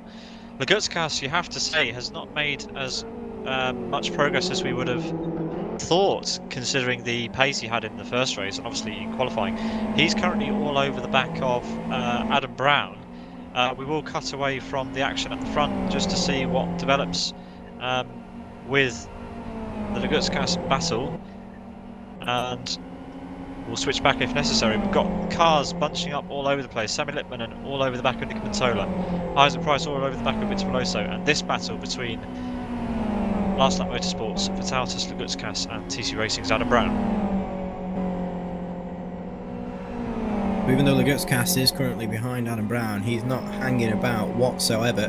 He was faster than Veloso, Isaac Price and Puntola last time around. Sammy Lippman, meanwhile, just for context, last time around a 48.37. Meanwhile, Isaac Price 49.19. So Sammy Lippman in that clean air up until he caught up to the back at Nico. Isaac has the run on Victor Veloso. They're side by side. Isaac holds it around the outside. Victor. Oh, runs wide. Oh, through the. Oh, he's in the wall. The leaders are off. That's huge damage for Isaac Price, and he spins. He has huge right side damage. So Isaac didn't take to the left of the tyres there, chose to stick to the line and try and navigate around them. Into the lead, going around the outside of Nico Puntola. It's all happening. The championship leader off with huge right side damage. He will no doubt be into the pit lane this lap. It's probably just about the right number of laps in order for him to be able to do that as his only stop. Maybe it's tight. He might have to make a second stop. We'll have to keep an eye on him. Isaac does in fact pit. Sammy Lippman leads the race after a shock turn of events. Nico Puntola down to E2. Yeah, that was quite the move from Isaac there. I would have thought he would have taken to the grass a little more in order to not clout the tyres. Yeah, it was just unlucky, bouncing back into the path of Victor, who had absolutely nowhere to go. You have to say, it was not Victor's fault at all. Yeah, Isaac lucky not to have a huge drive back to the pit lane. He'll lose time having to repair that damage he incurred. However, we think if he looks after his tyres, he will only have to stop this once. He's got a lot of work to do if he's going to get himself back up even into the top 5. Yeah, it's a very long pit stop for Isaac Price. He'll not be enjoying that damage repair. It'll feel like an age. Isaac Price is only just setting off now, sorry, from his pit box. So the race leader now into turn number 10, just about to finish the second sector of the lap, and Isaac with a 47.91 second pit stop, refuel, major body damage, right front, left rear and right rear suspended damage, and changed all 4 tyres during that stop too. So really joined the track in 19th position in the running order, but well, if it's some consolation, he's got a part of the track now clean in front of him. Yeah, and if he's going to get to the end, he needs clean air. He's got to look after those tyres. He can't be battling. Lugutskás meanwhile in 6th position, absolutely flying. Purple in split 3, purple in split 4, and the fastest lap for good measure of 48.19. He's catching up to the back of the battling pair, Veloso and Catilla, for 4th position now. Very close on track, these two, around turn number 2. By my calculations, Isaac Price will not need to stop again. He'll need to get tyres and fuel 33 laps, which should be possible if he drives carefully for the remainder of the race. I'm not sure if driving carefully is in any of these drivers' vocabulary. They like to push it to the limit. But yeah, he'll have to be kind on his tyres. And we saw Isaac unfortunately caught out by the corkscrew in qualifying. Again caught out in the race, and it's unfortunate that somebody else got involved in that. And luckily for Sammy Lippmann, was able to navigate through all the slow cars ahead of him and come out in the race leaders. We run on board with Pedro Picanco, the man in 3rd position. He's looking to close in on Nico Puntola in 2nd position. The gap's about 0.5 of a second at the last split. Sammy Lippmann just seems to be driving away from these two. He's gone purple in split number 2. Might be wanting to take the fastest lap away from Tautas Lugutskás in P6, as he is side by side with Victor Veloso, manages to get the overlap done before turn number 11 can navigate the corner as if he was alone. I just want to talk about Victor Veloso. We didn't really talk about him after the accident with Isaac. Victor does have front right damage. His pace at the beginning of this race was so good that he was able to hold the lead of the race. Sorry to interrupt, Pedro Picanco to the inside of Nico, and he runs nearly into the pit lane. Thanks for butting in, that was a good call. Look at Lugutskás though, he has taken the fastest lap, the first driver into the 47s. Meanwhile, the leaders doing low 48s. Nico and Picanco in P2 and 3 in the 49s.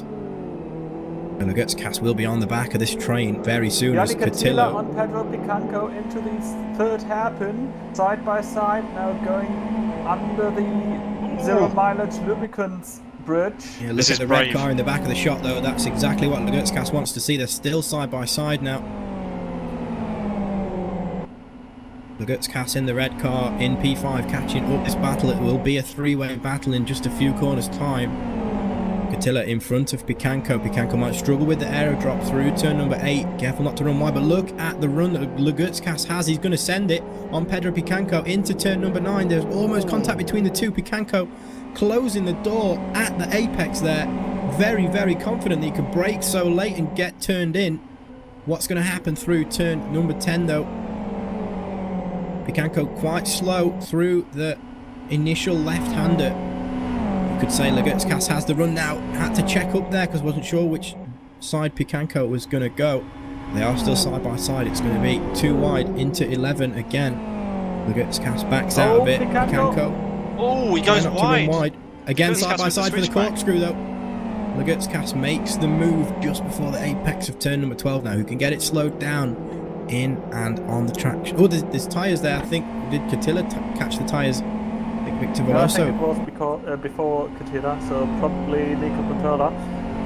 Picanco actually ran wide there because he hit the right side curb in a bad angle. He was on 2 tires, and then he had only the straight line to go.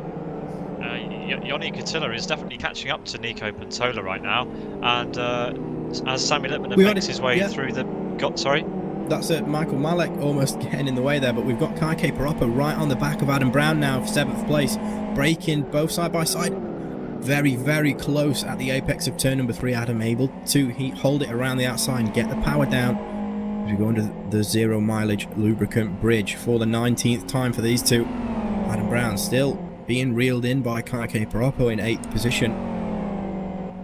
Adam onto the grass, onto the outside. He had a bit of a snap mid-corner there. You could see that the steer he had to deal with. I'm sure he had to apply a bit of opposite lock there to keep the car in a straight line.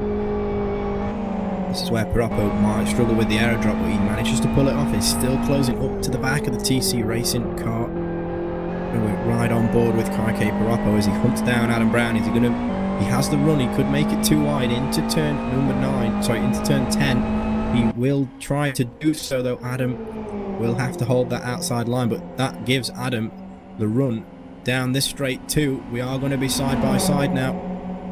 Fantastic wheel-to-wheel racing, giving each other enough room. We've seen Victor Veloso, his Parappa's teammate, get this bit slightly wrong with Isaac before, but these two get through unscathed. Adam Brown takes over, or obtains 7th position for now. Yeah, Kaike Parappa is no slouch. He went purple in split 1 this time around. Victor Very Veloso close. to the pits. So yeah, Victor Veloso struggling with right side damage, obviously deciding to cut his losses and come into the pits. He will clearly, well, he'll probably make that his one and only stop, as did Isaac. The reasoning for Victor Veloso staying out a couple of laps longer may be that he didn't think he'd be able to get the fuel or the tyres all the way. So instead of making another trip down pit lane, he elected to stay out for a few more laps with the damage potentially. Yeah, so a lot of drivers aiming to do around 30 laps on at least one set of tyres. In the pit lane now, Veloso will only have to do 29 or 30 laps on those tyres, which is about, we think, the sweet spot is. Isaac has to go a bit further, but he has clean air. Isaac up to 19th position.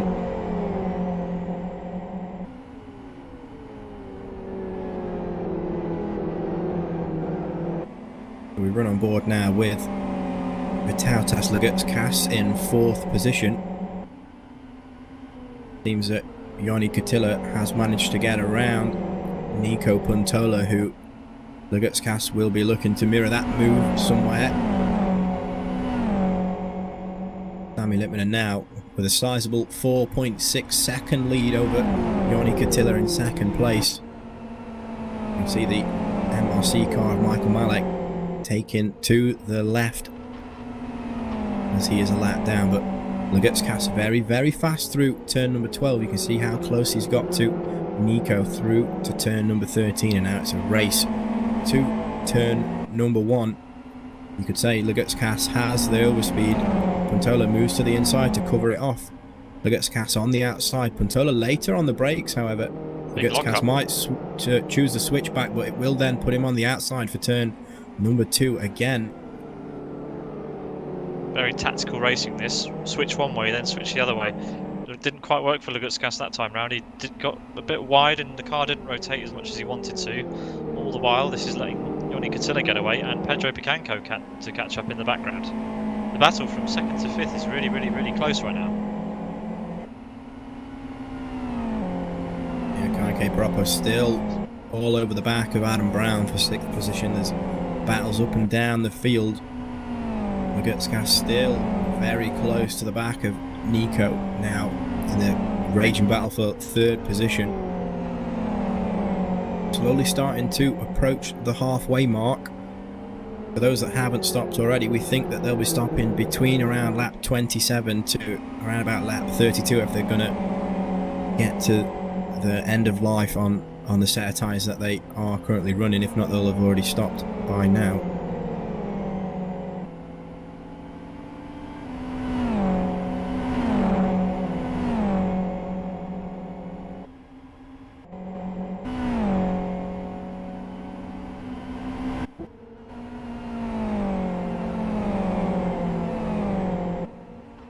Lagutskas is in third position. Next target on his list is definitely Yannick Attia. And so far he is doing the faster split times. Coming around start finish. Well, Attia actually was fast on that lap, but that might have to do with him overtaking Nico Pantola. Pedro Picanco has made his way up to the back of Nico Pantola once Lagutskas got round. And Propo with Jan Wikowski and Adam Brown either side of him. Propo sends it on Adam Brown, goes very deep, and Adam will have the cut back easily, and Jan Wikowski is going to be making as much out of that situation as he possibly can.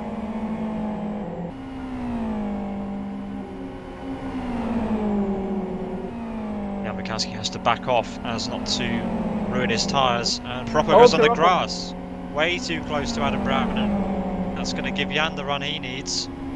Side by side they go, and Jan Wikowski through. To P7.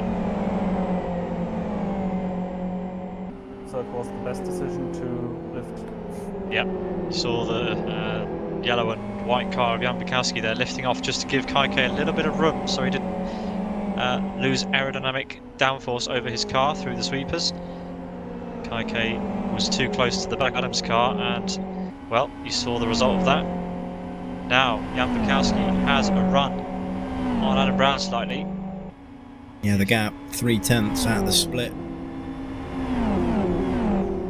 Yeah, not close enough to make a move into turn 11. Yeah, these three ebbing and flowing and changing positions every handful of laps. That's Michael Malek. I think he's a lapped car. Yes, he is. Struggling to navigate the corkscrew. What happened to goes wide. Propo's going to get Jan Wikowski back. Adam's going to be enjoying the show that he's having in his rearview mirrors right now. Yep, Kaike back up to P7. It's not over yet though. Look at Wikowski. Early on the power. Might be attempting the switch back through to turn number 2. Doesn't pull it off this time around, but we've seen a few dive bombs here into turn number 3. Last time around on Adam, you could see how deep he went into that corner. It's all about traction on the exit now. Under the bridge again for the 23rd time now. Just as a reference, Sami Lipp has a 4.6 gap over Yannick Attila, but the gap from Seclace all the way through to Pedro Picanco is only about 2.5 seconds. Yeah, Lagutskas in P3. Picanco making a move. Picanco's all over the back of Nico Pantola for the P4. Sorry to interrupt you there, Jack. Picanco's going to try and size Nick up as we run onto the backstrom.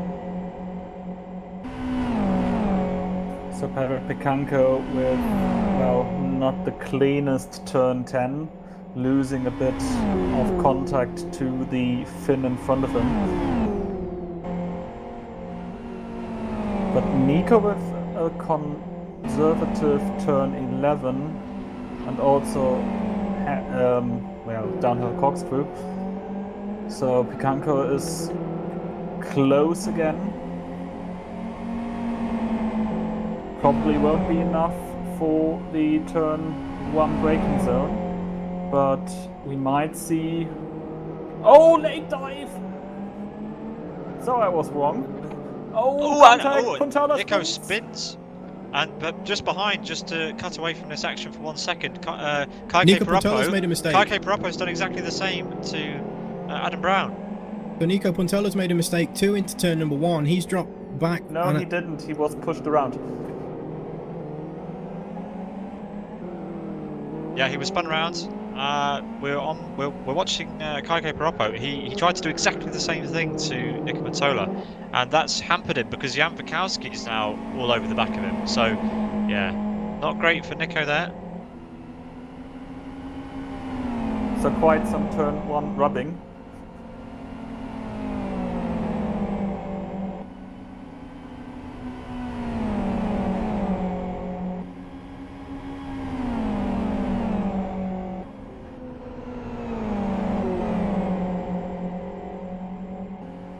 good thing for Nico, though, is the big gap he was able to pull to Adam Brown and the rest of the gang, who are currently fighting for 6th position.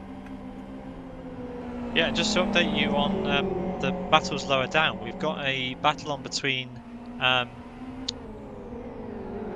Pavel Lutsky and Vitz Salomon, as well as Yari Katila.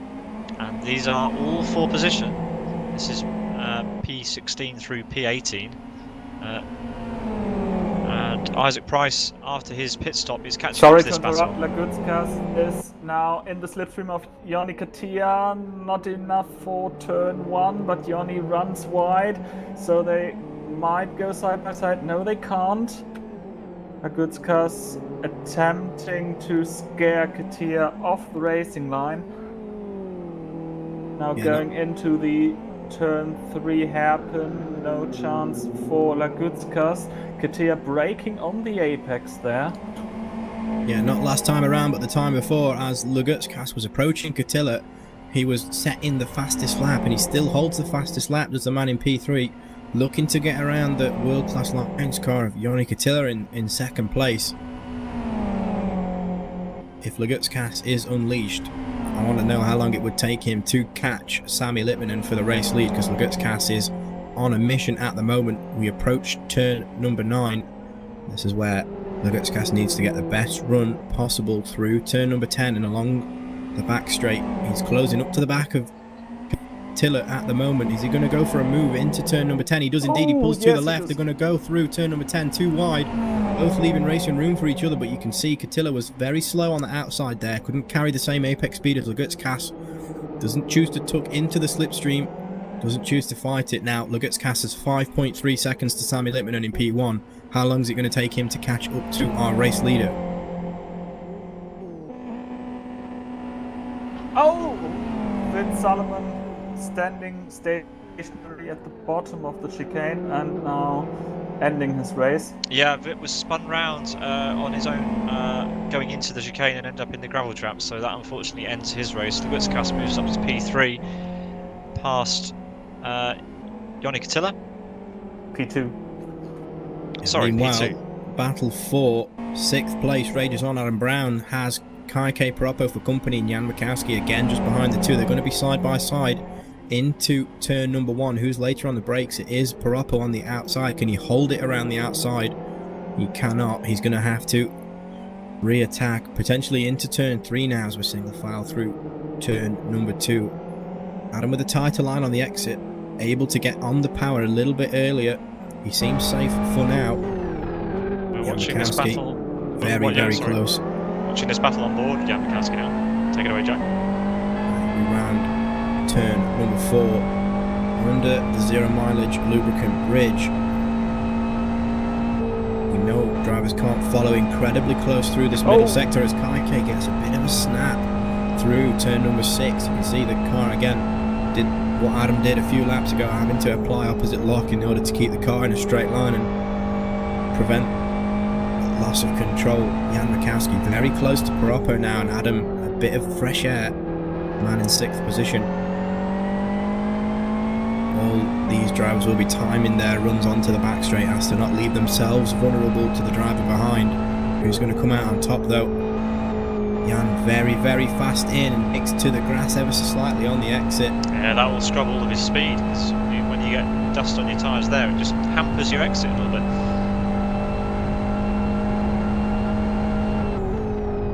So, Sami Litmanen crosses the start-finish line to begin lap number 27 of 49. Can you believe we're already well over halfway in this race?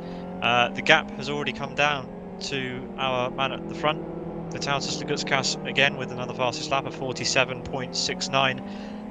He has brought the gap down to 4.5 seconds. He has indeed, and that's just shy of half a second faster than our race leader, Sami Litmanen. Last time around a 48.14, Lagutskas a 47.69, and like you said, Pete, the fastest lap of the race whilst he's there. The gap at the split, 4.68 seconds. He's not dropping Katila too fast though. Katila still within around a second of the man in P2.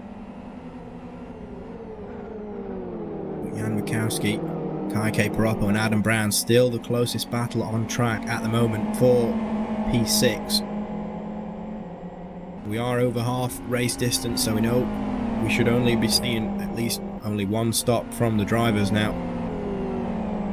I think everybody, at least the few that I spoke to before the race, were aiming for around at least the lap 30 mark. That's when they're going to attempt to stop.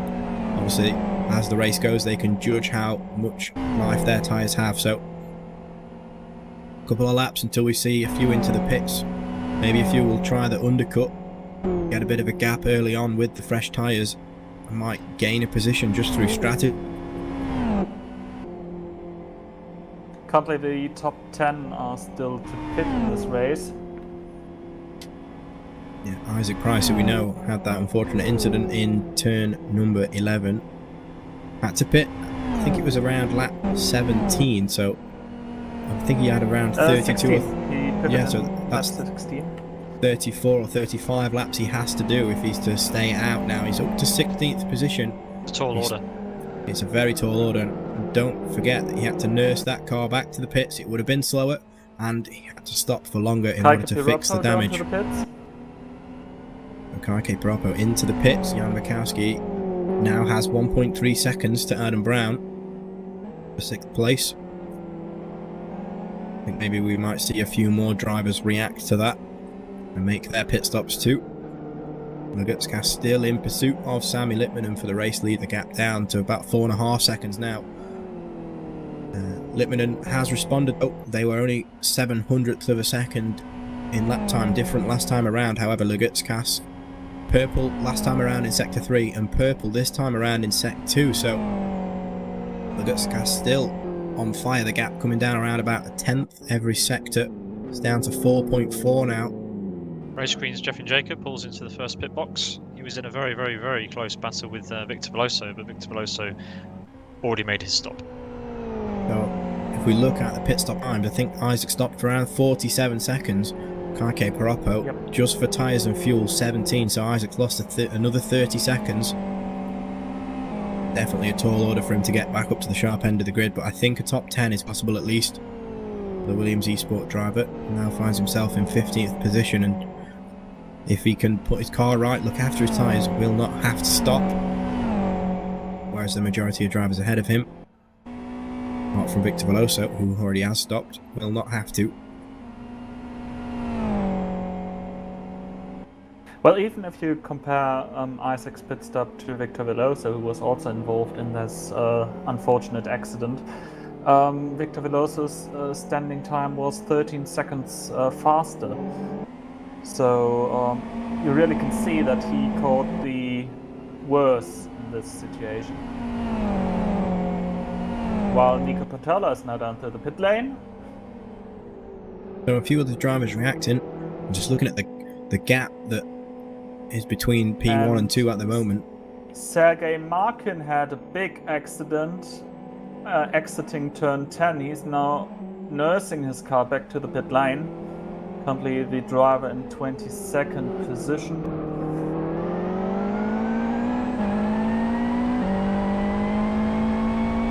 So we ride on board with Jan Mikowski in 6th position. You can see how he's closed up to the back of Adam Brown for TC Racing in 5th position. Speaking of gaps coming down though, Lugutska is taking comfortably around about 7/10 a lap out of our race leader. The gap down under 4 seconds now. It was 4.6 at this point last time around. But look at Mikowski comfortably closing up to the back of Adam Brown. It's all about the exit of turn number 9. Sets you up nicely for 10, and you can make the move on the straight between 10 and 11. Tyres becoming very, very thin on these guys. We're only on lap 29.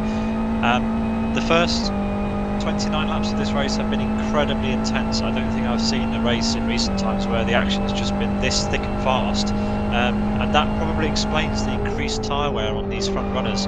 They've had to follow incredibly closely in the slipstream, which takes the weight off of the wings and puts more emphasis on mechanical grip on the tyres. And that probably explains why we're seeing quite a lot more tyre wear at this stage of the race than we would otherwise expect.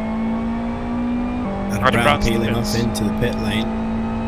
I'm just looking at the statistics here. The gap from P1 to 2 again. Sorry to keep saying the same thing. It's coming down exponentially now. 3.3 seconds separate Vitautas Legutskas from Sami Litmanen, and Legutskas, funnily enough, holds the fastest sector time in all 4 sectors at the moment. The fastest man on track by some margin. The only driver on the grid to be in the 47s consistently. A race leader doing low to mid 48s. Legutskas last time around a 47.84. Still reeling in P number 1.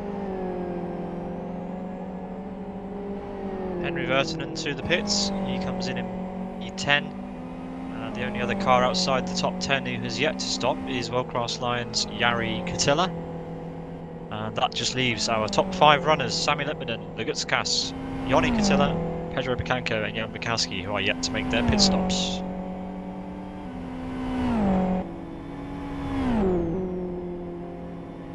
But you can see on your screen the gap between Legutskas and Litmanen is coming down, as Jack has been mentioning, every single lap. I'm keeping my eye on it.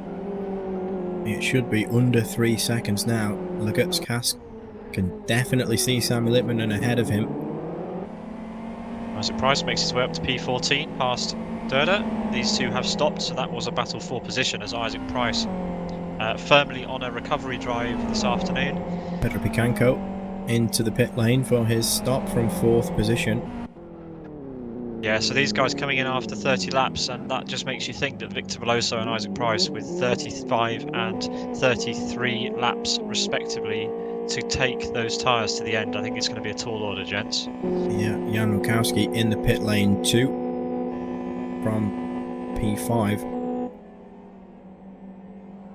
Well, these guys with a little bit more tread on their tyres than perhaps they need, so they could have been fuel limited. That will be something we'll have to ask post-race to these guys. So, yep, Sami Litmanen and Vitautas Legutskas are still out there, and I wonder when those two will decide to come into the pits. Legutskas with huge momentum right now, and with decent tyre life left, I wonder how long their fuel will last and whether we'll see them in the pits. Legutskas just has huge momentum right now. I don't think he wants to leave these tyres. Certainly doing everything he can to go as fast as possible. Still hitting every apex, carrying so much speed through the corners, the gap 2.5 seconds and falling fast.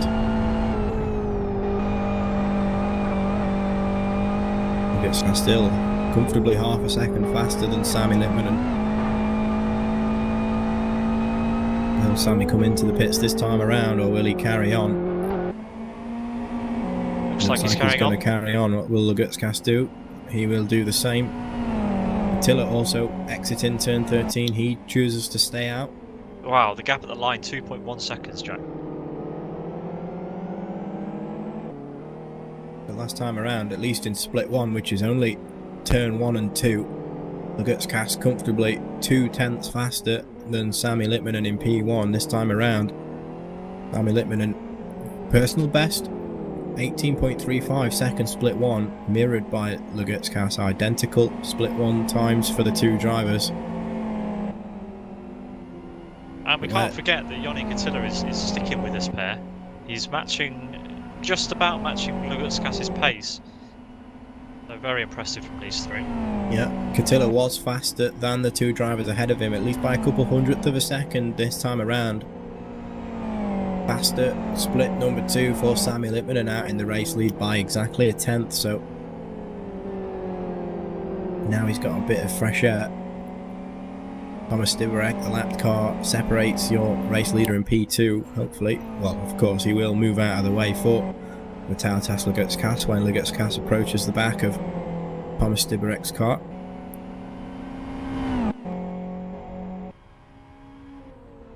Battle for 10th position between Daniel Balla and Patrick Hall. Patrick Hall going to the inside into turn 1, but Daniel Balla can keep the car around the outside. No, he can't. So the all-green race green car in front of the green and grey race green car. somewhat thankful that they've chosen slightly differing colour schemes there, else it would be impossible to tell them apart. Daniel, of course, driving the grey and green XR GTR today.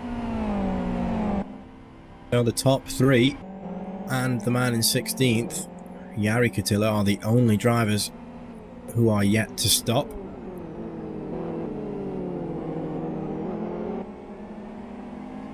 Isaac just got around Eventi top into 12th position.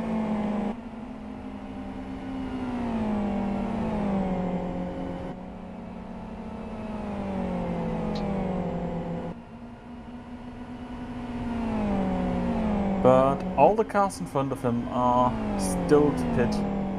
No, they already have pitted, so they are battles for position.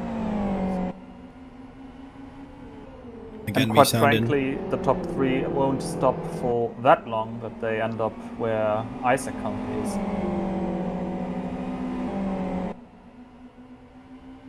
So again, me sounding like a broken record, the gap between P1 and 2 is under 2 seconds now. Lagutskast took 3/10 out of Sami Lipmanen in the second sector. However, Sami Lipmanen had the draft of the lapped car.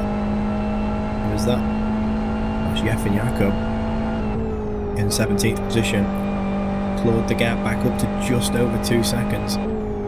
Lagutskast, do we know he's strong in the final sector? He still holds the fastest sector in all 4 sectors on the track, the man in second place. He now has the draft of Jeffin Jakob 2 across the start-finish line.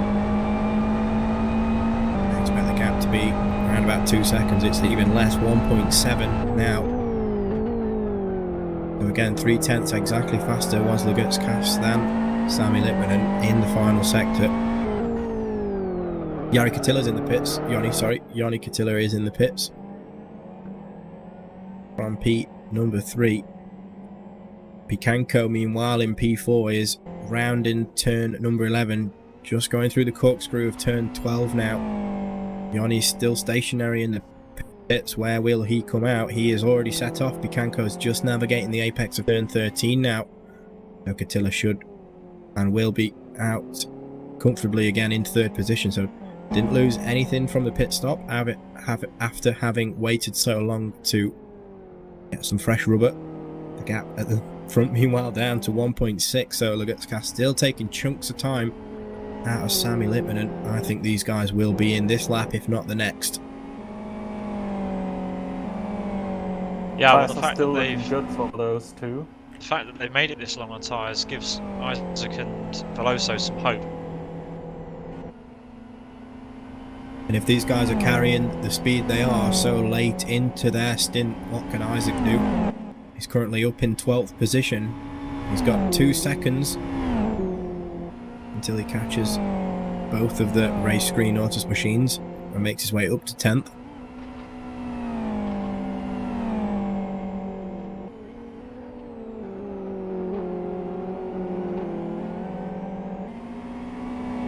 Sami Lipmanen stays out, as does Lagutskast. Lagutskast with a new fastest lap of 1:47.62. He was nearly half a second faster than the current leader from Sidus.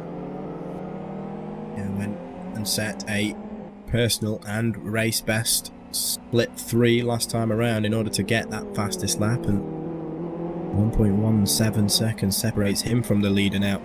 The closer he gets, the more motivated he gets. When you see how you reel in the car ahead of you, it really only makes you want to go faster. How much speed does Lagutskast have in the car, and how much tyres and fuel does he have remaining before either of the top 2 have to stop? Oh, slow car in the middle, that's Jari Katila, who is braking Sami quite significantly. Jari again, the only... Oh, that's a puncture. That's a rear right puncture for Jari Katila. I thought that the car gripped in a weird way. That might be the reason he is slow. Rear right puncture for the man down in 16th position. Now Jari and the leaders, the front 2, are the only cars who have yet to stop, and the rear right on Jari Katila's Jari. XRR has given up. We've got a battle on now for 8th position. Victor Veloso in the Energy Virtual Racing Machine against Adam Brown for TC Racing. Parked it on the apex. There was contact between the two, and now it's a straight line battle for traction under the 0 mileage lubricant bridge again for these two. Very, very close, and this is a very fast sweeping section as Adam looks to the inside. Lagutskas from P2 pits as Sami Lippmanen in the race lead stays out. Lagutskas has had enough of those tyres. Hopefully Lippmanen's got enough tread to get around. His tyres look incredibly cold. His front left and rear right look very thin.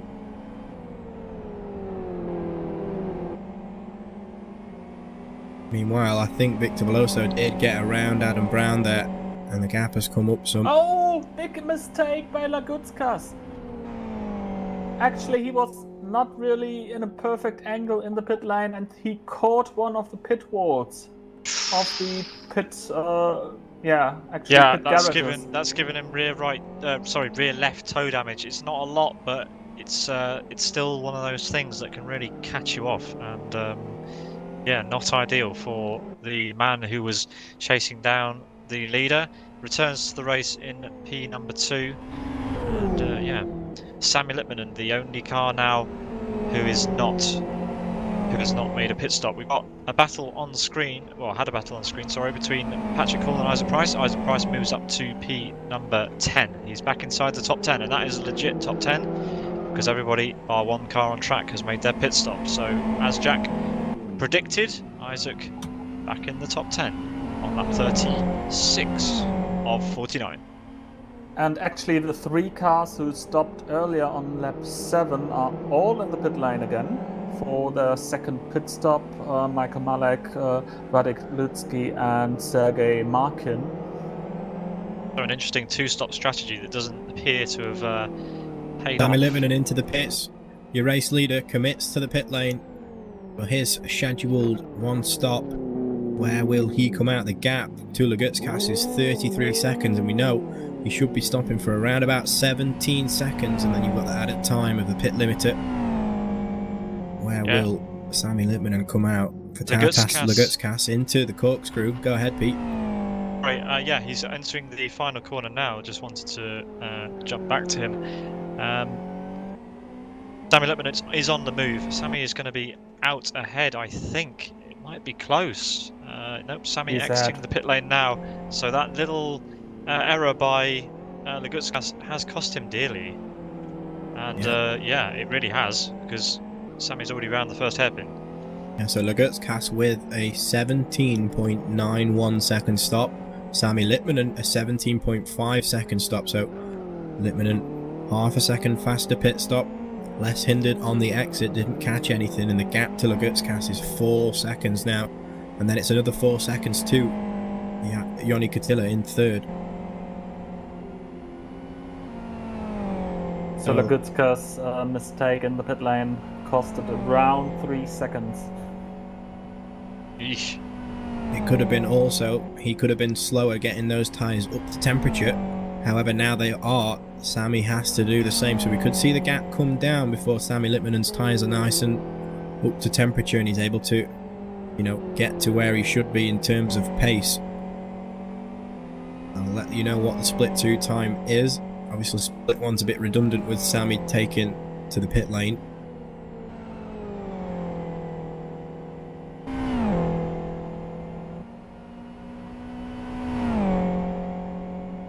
Lagutskas was 2/10 faster in the second split and around about 3/10 faster in the third split, so the gap come down from just over 4 to 3.7 as Sami Lippmanen gets his tyres up to temperature.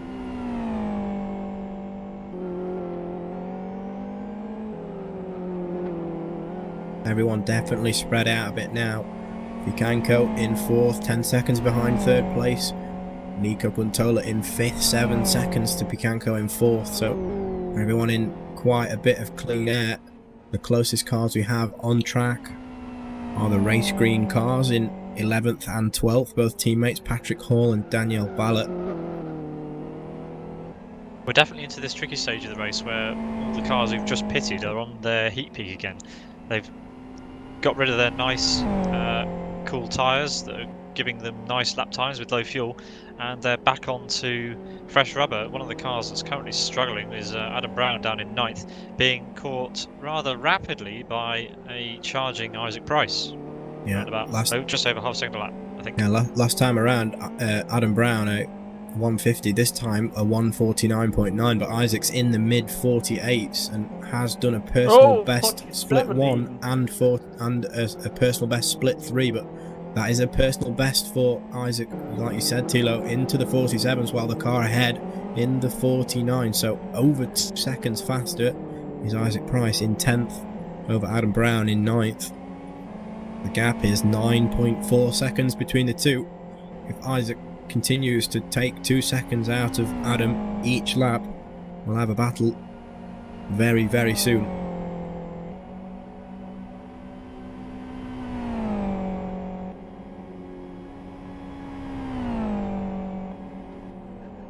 Yeah, Isaac around the last lap was the fastest driver. Full stop. Yep, the only one in the 47s, but another 2 cars that are very close on track are Kaike Paroppo and Jan Makowski in 7th and 6th respectively. Jan Makowski last time around a 49.3, Kaike 3/10 faster, 49 dead, and Victor is 6/10 of a second a lap faster. These guys bunching up very soon also. I want to take a moment to say that we are currently on round 4 of a 10 race series here at the Buggyra Zero Mileage GT Cup, and it is not too late to get involved. You can do so on the Buggyra 301 Games website. There are 3 drop results in this series, which means your 3 worst results are dropped entirely from the point standings. So in theory, the first race that really counts towards the championship. So the drivers will begin to pick up their practice regime a bit more, well, they'll be taking everything a bit more seriously now. So yeah, feel free to join us for the remaining rounds of this season. It's been great so far, and we've been treated to an absolutely brilliant race so far as we head on to lap number 39 of 49. Not much separates Pedro Picanco and Jari Katila. Johnny Katila, I keep getting them mixed up. I need it tattooed on my forehead. I get a mirror. I could read it. So Johnny Katila and Pedro Picanco last time around, identical lap times. And only a couple hundred separate them on this lap. However, Johnny in 3rd position is slightly faster this time around. The gap is about 11 seconds now, but it's not moving.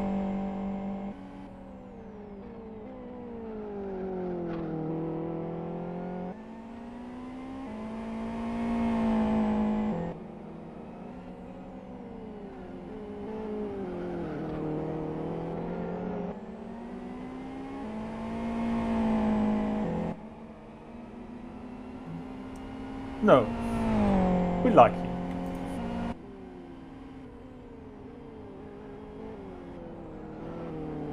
Sami Litmanen is on lap number 40, and let's ride on board with him and watch how he's attacking this racetrack. Lagutskis has managed to bring the gap down behind to 1.84 seconds, so the gap coming down from around about 4 after his pit stop. So Lagutskis, even on these fresh tyres, really is, yeah, he has got some absolute pace in this track, carrying that over from his victory in the 5-lap sprint race, which seems like an eternity ago now. With the remainder of this and 9 more laps to go, obviously he's going to get faster. Well, they both are as the fuel comes out, but the gap was 1.84 across this split. It's now 1.6, so another 2/10. Lagutskis has taken out of Sami Litmanen, and we might have a change for the lead in the closing stages of the race. That certainly looks like it will be. Lagutskis is currently 4/10 of a second faster than Sami Litmanen on this lap alone. But we are running out of laps, and we know what Sami Litmanen is capable of. He's an incredibly talented driver, as is Lugutskas. We are going to be in for an absolute treat here in the dying moments of round 4 at AS7 Aston North. Meanwhile, though, like I said earlier, Kake Paroppo is still taking time out of Jan Makowski. The gap's just over 1 second in the battle for sixth position now. Paroppo setting personal best, split 2 and 3 times, comfortably around 2 to 3 tenths a sector faster than the man in 6th position. They can definitely see each other now. The gap is under a second, so Kake Paroppo, another 3 tenths taken out of Jan Makowski in just the final sector alone. We're definitely going to see a move unfolding very shortly. Paroppo might find himself in 6th position before he knows it. The gap's still around 0.8 of a second as we go through split 1, but very short sector is sector 1, only turns 1 and 2.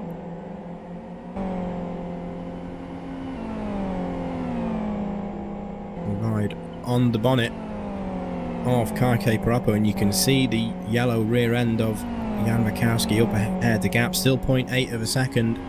Not much separates these guys on this lap. Paroppo on a mission though. Last time around, he took 7 tenths out of Jan Makowski and set a personal best lap of a 148.51. I'll take over your job of reporting at the front, Jack.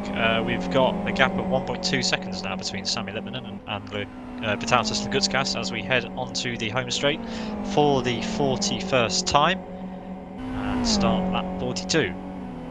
The gap at the line, 1.1 seconds. It's still the same in P7, around about 0.8 of a second.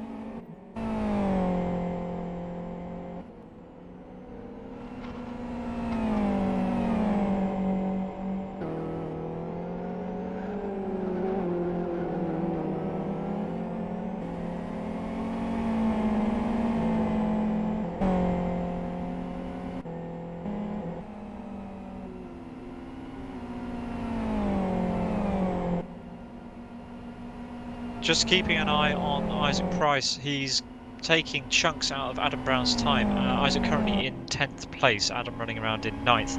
Isaac now with approaching the end of his tyre life, obviously because he pitted so much earlier and had to repair damage.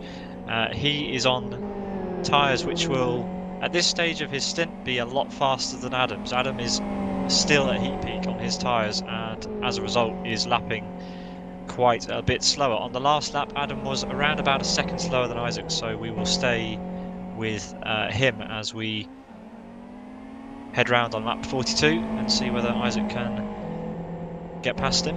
Yeah, Isaac is incredibly fast at the moment, and it's just a bit more than 1 second. Last time around, Adam a 150.6 and Isaac a 148.0, so just shy of 1.5 seconds. The gap is 0.5, so we know Isaac can make up that time just on lap time alone, but he's got to get around the TC driver. Adam is not really hitting the apexes there. Although Isaac did struggle to get onto the power through turn number 9, the rear of his car just letting go ever so slightly, but he's in a perfect position to get turn number 10 right and try to overtake the TC Racing machine in front of him. Isaac does tuck into the slipstream. Adam weaving all over the place, has to try and break the toe for the car behind, not to give him any advantage, but Isaac will look to the outside. Does think better of it at the last second. He does not want a repeat of what happened earlier between him. Yeah, was it Victor Veloso or Kake Paroppo? Victor Veloso, yeah. It was one of the Energy Virtual Racing machines, and that caused Isaac huge damage, which is why he's now fighting for 9th position and not the podium positions. The gap at the front is down to 0.4 of a second. Isaac's going to go for a move on Adam Brown into turn number 1. Sorry, Tila, take it away. So to the inside of Adam Brown. Adam Brown leaning on Isaac there. Keep the overlap. Wow. So making the life hard for Isaac. Both British drivers into the third hairpin, but now I think Adam he held it on the outside. He's held it around the outside. They're going to be side by side under the bridge. I think Adam just didn't defend for long enough. Isaac will have the inside as we head up the hill, and will be on the outside. The favourable place for this corner. And side by side still. just about keeps it ahead. Wow. Great. Very close margins between these two, but it's not over yet. Adam Brown, he looked to the outside, but just caught the rear right of Isaac Price. Will concede the position, but we have a battle for the lead up ahead now. Sami Lippinen and Luguskas side by side with the lapped car of Yefim Jakob just ahead. All braking very late. Sami Lippinen holding it around the outside, which will put him on the inside for turn number 2. Will Luguskas try the switch back into turn number 2? Brakes earlier. He's going to hang around the outside. Take it away, Pete. We're running up into turn number 3 now. Sami goes deep on the brakes. He's going for the cutback, but he's gone too deep. He's gone too deep. Luguskas will maintain his place and moves up into the top spot. What a drive. But meanwhile, Isaac Price has made his way around Adam Brown, as we saw a minute ago, and the gap is almost 2 seconds now. So Adam definitely struggling with the heat peak of his tyres. His inside front right is on fire, so he's going to struggle in the slower left-hand corners where all the weight's on the right front. And without downforce, you rely only on mechanical grip. Luguskas actually invested quite a lot of tyre into that situation, and his tyres are warmer than the ones of Sami Lippinen. Oh yes, the battle at the front is not over by any stretch of the imagination. Sami will not like that. He will want to get back at him, and if he can, I'm sure he'll be putting the pressure on. We've seen that Luguskas has just been taking that time out of him for, well, ever since the pit stop really, and has got past, but anything can happen. We've still got 5 laps to go after this one. Yep, 5 laps at the line, and Sami Lippinen is not a slouch by any stretch of the imagination. Like you said, the gap remains at 0.4. Luguskas is not dropping the man in P2 at the moment. Markin! What? That back marker was incredibly early on the lifting. In the middle of the straight. Oh dear. Luguskas nearly Could ran have into the been back of him. absolutely catastrophic for Luguskas there. The gap 0.7, so Luguskas slowly eking it out, especially in the slow speed corners.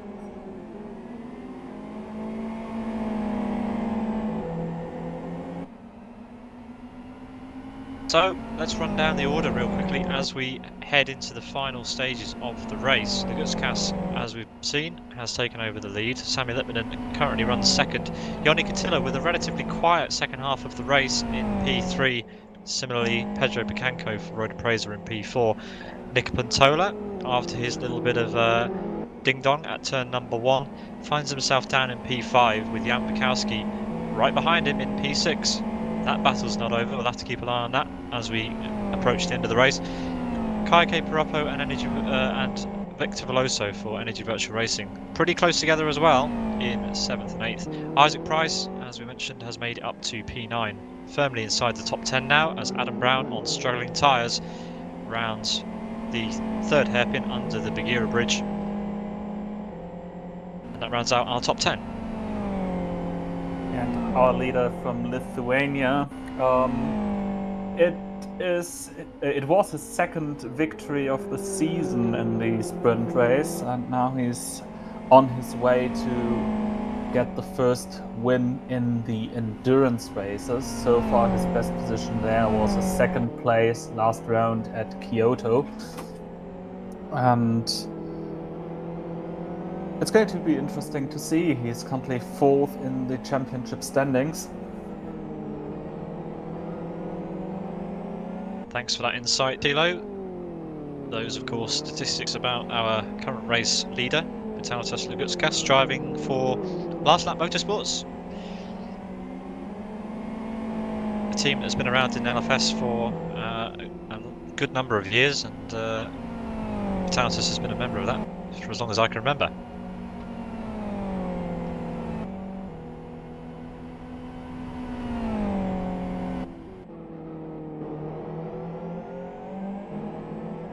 Jan Bukowski is now all over the rear bumper of Nico Tola. As we mentioned, that battle was getting closer, but it's got a bit closer than we expected.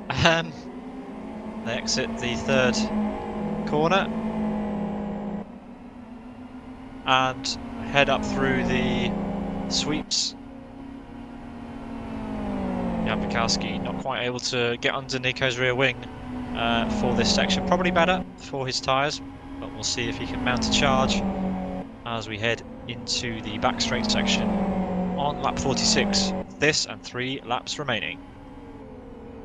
We're just looking further back on the grid, Patrick Hall is currently around about 4 seconds behind Adam Brown, and he is taking a second out of Adam Brown per lap.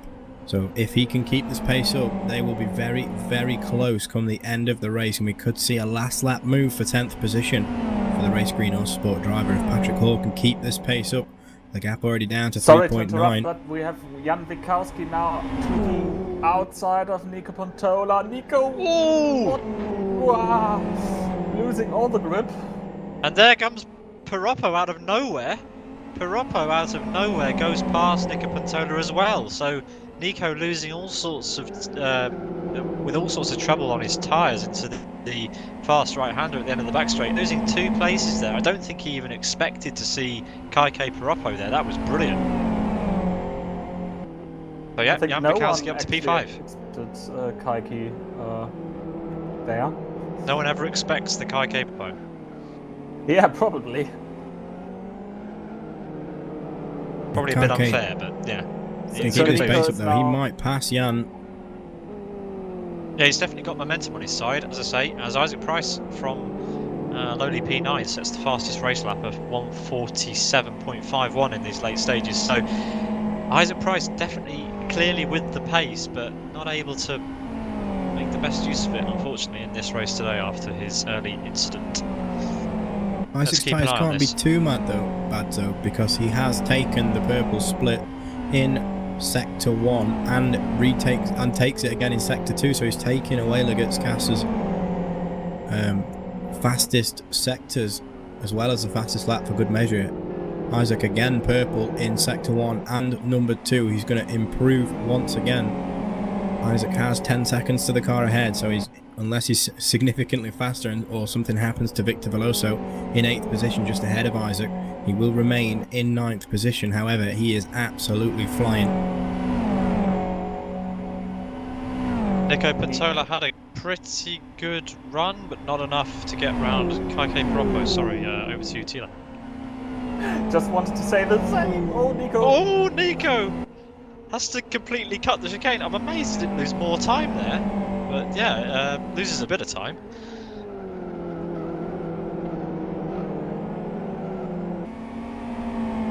Doing a bit of grass mowing. It seems to be, well, every time we've got Nico on the stream, at least in the later stages of this race, something happens. Yeah, so we currently have a battle on from 5th through to 7th place then. Jan Bukowski leading this trio of cars with Kaike Piroppo in 6th for Energy Virtual Racing and Genuine Racing's Nico Pontola in P7. Isaac is still flying though, takes the fastest lap of the race by some margin from a 47.51 to a 47.09 and takes 0.15 of a second off of his fastest time ever, which is faster obviously than his qualifying time too. So Isaac incredibly fast now, as again I'm saying the battle between Adam Brown and Patrick Hall, it's under 2 seconds, and Adam made a mistake there into turn number 3, so Patrick Hall is closing up to the back of Adam Brown in 10th position very fast. And Adam's rear tires are looking not too great, at least his right rear tire is glowing red. Yeah, the gap was like 1.9, it's now 1.3, so Patrick Hall with a personal best lap time last time around, exactly 2 seconds faster than Adam. There's still enough time for him to make the move.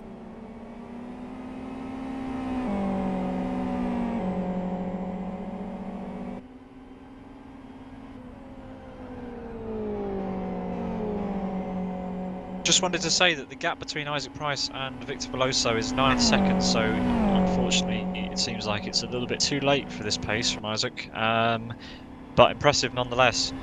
Lugutskas has entered the final lap. He is in the sweepers, and Sami Lipmanen is 2 seconds behind. Adam's hit the tyres in turn 12, so Adam hit the tyres in the corkscrew now. It's backed him up right into the path of Patrick Hall. Sorry to interrupt there, I thought Adam was going to be around, but he managed to keep it in a straight line. The gap at the last split, 0.9 of a second across the line, 0.5, so Adam lost around half of a second there. Adam will be struggling with the in the rear tyres to get the power down out of these very slow speed hairpins in sector 1. You can see he's almost sideways at the apex, just trying to slow the car down. He's not even on the power at that point. Keep an eye on that battle, Jack. I will let you know if anything changes. What's happening up at the front? Because is about to come through the final chicane. So the 21-year-old coming around the last corner. Just a couple of 100 meters to go. Already starting a little bit of celebrations, and he wins the endurance race here at Aston North in the 4th round of the Buggyra Zero Mileage GT Cup. Second position to Sami Lipmanen for Sidus. Third position is close, but Yannick Thiele. Oh, that was a back marker, sorry. Just saw a car coming up there. Yannick Thiele in third position. Fourth to Roda Presa, Pedro Picanco. Jan Wikowski, Conquest Racing, closely followed by Kaiki Piroppo for Energy Virtual Racing. Yeah, only like half a second between those two, so that was a really, really close finish.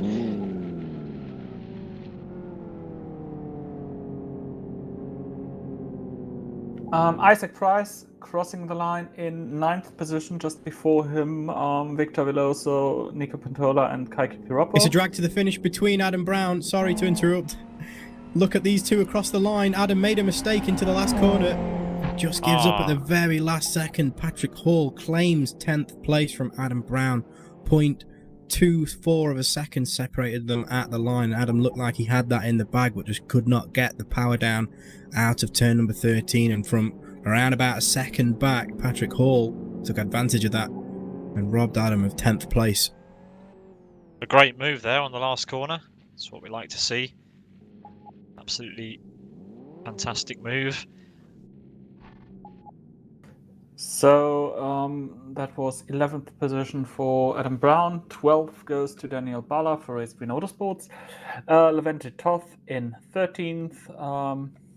Nipex Racing Stada in 14th. 15th won to race Henry Vertonen. 16th Race Green Autosports Jeff and Jacob.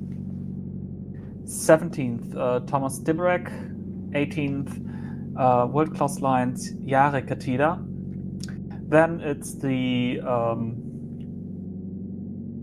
duo of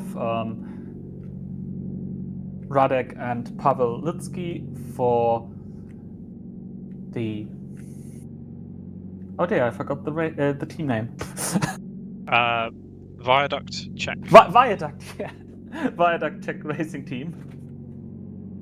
21st position to Master Race Cars Michael Malek, and 22nd and last finisher, 3 laps down, Sergei Markin.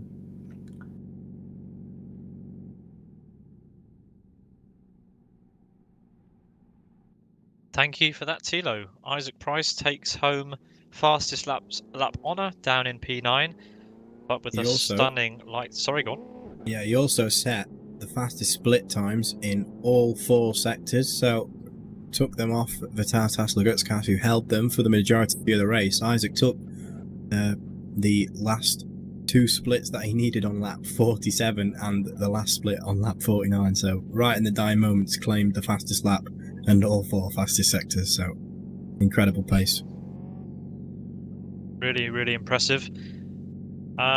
But well done to Last Lap Motorsports Vitatas Lugutskas, who takes an emphatic win in both races here today. Victory in the 5-lap sprint race, victory in the 90-minute endurance race, and the top 3 are now lined up on the start-finish line. Got the Gutskas in the middle,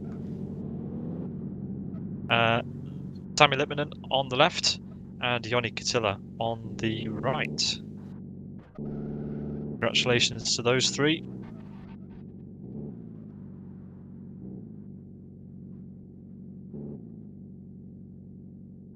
What a race, gents. Yeah, I can't believe how quickly that race felt like it went.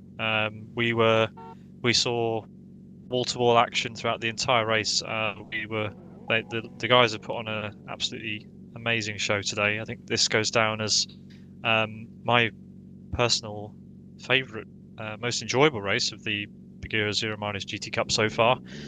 Yeah, the first half, especially, how intense was that?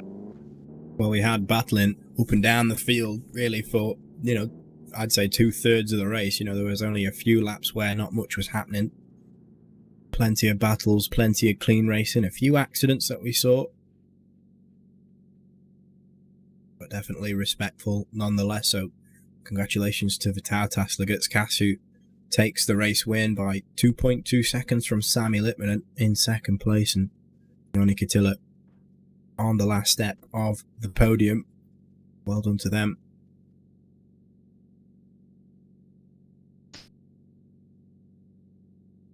So, sorry, Tilo has the championship standings for us. So we've completed the 4th round of this series, and Isaac Price still in the lead, even though he did not score a podium position. 2nd place, Sami Lipmanen. 3rd place, Vytautas Lagutskas. 4th, Jan Wikalski. And 5th, Pedro Picanco.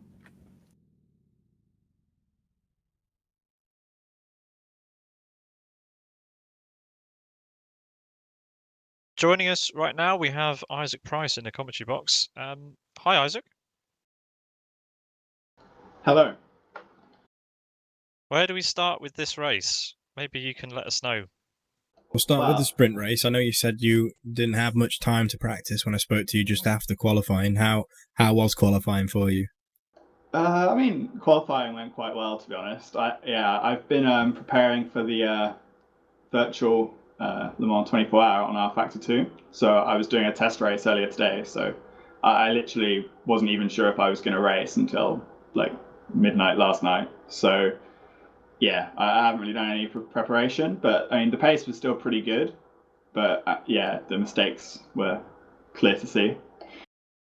How did the sprint race go for you?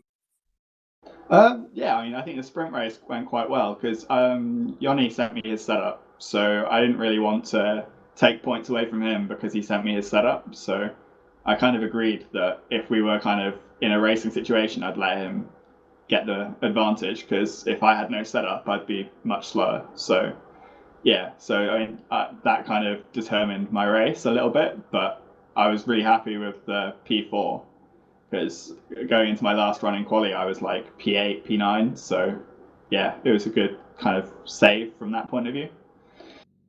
Talk us through the start of the endurance race. I know you said you were looking for as much space as you can, and I saw that move on the outside of turn number 3, going around the outside of quite a few people. How did it feel to make up so many positions so early on in the endurance race?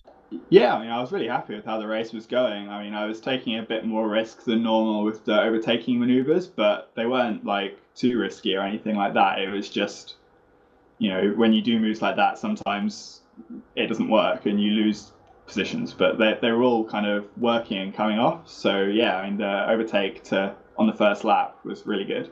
I think I put like 4 or 5 cars between me and the rest of the kind of guys that were put to the back of the reverse grid. So yeah, the first lap went really well.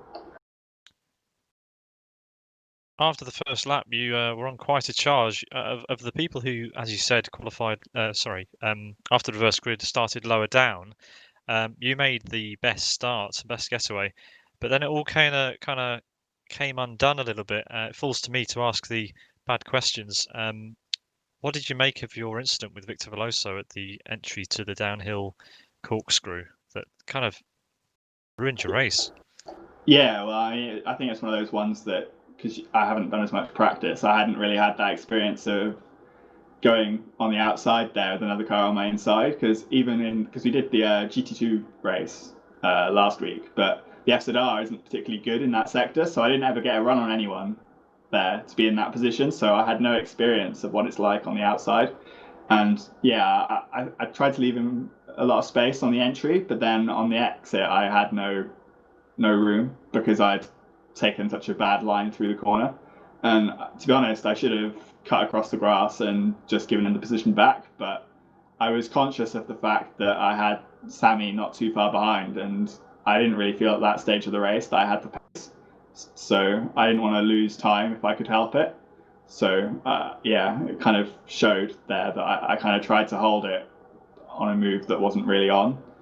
I should have bailed out of it. So yeah, it was totally my fault. Yeah, we were mentioning in commentary that we expected you to kind of dive to the left of the tyres, and I mean, fair play for trying to stay on the racing line. Yeah, Victor we did saw try a few to avoid. take to the grass there, but obviously, like you said, you used to maybe taking that corner in the FZ in a slower GT2 car. You know, I made the false assumption in qualifying, thinking that people would take turn 10 onto the back straight almost flat out, but there was a dab of the brake. So, you know, different speeds approaching different circumstances can catch any driver out, I think. So, yeah, I don't know. I kind of thought I could like nose the tire and get away with it. I think that was kind of once I realized I was hitting the tires, I tried to kind of hit them square on, but because I had Veloso there as well, I kind of checked up.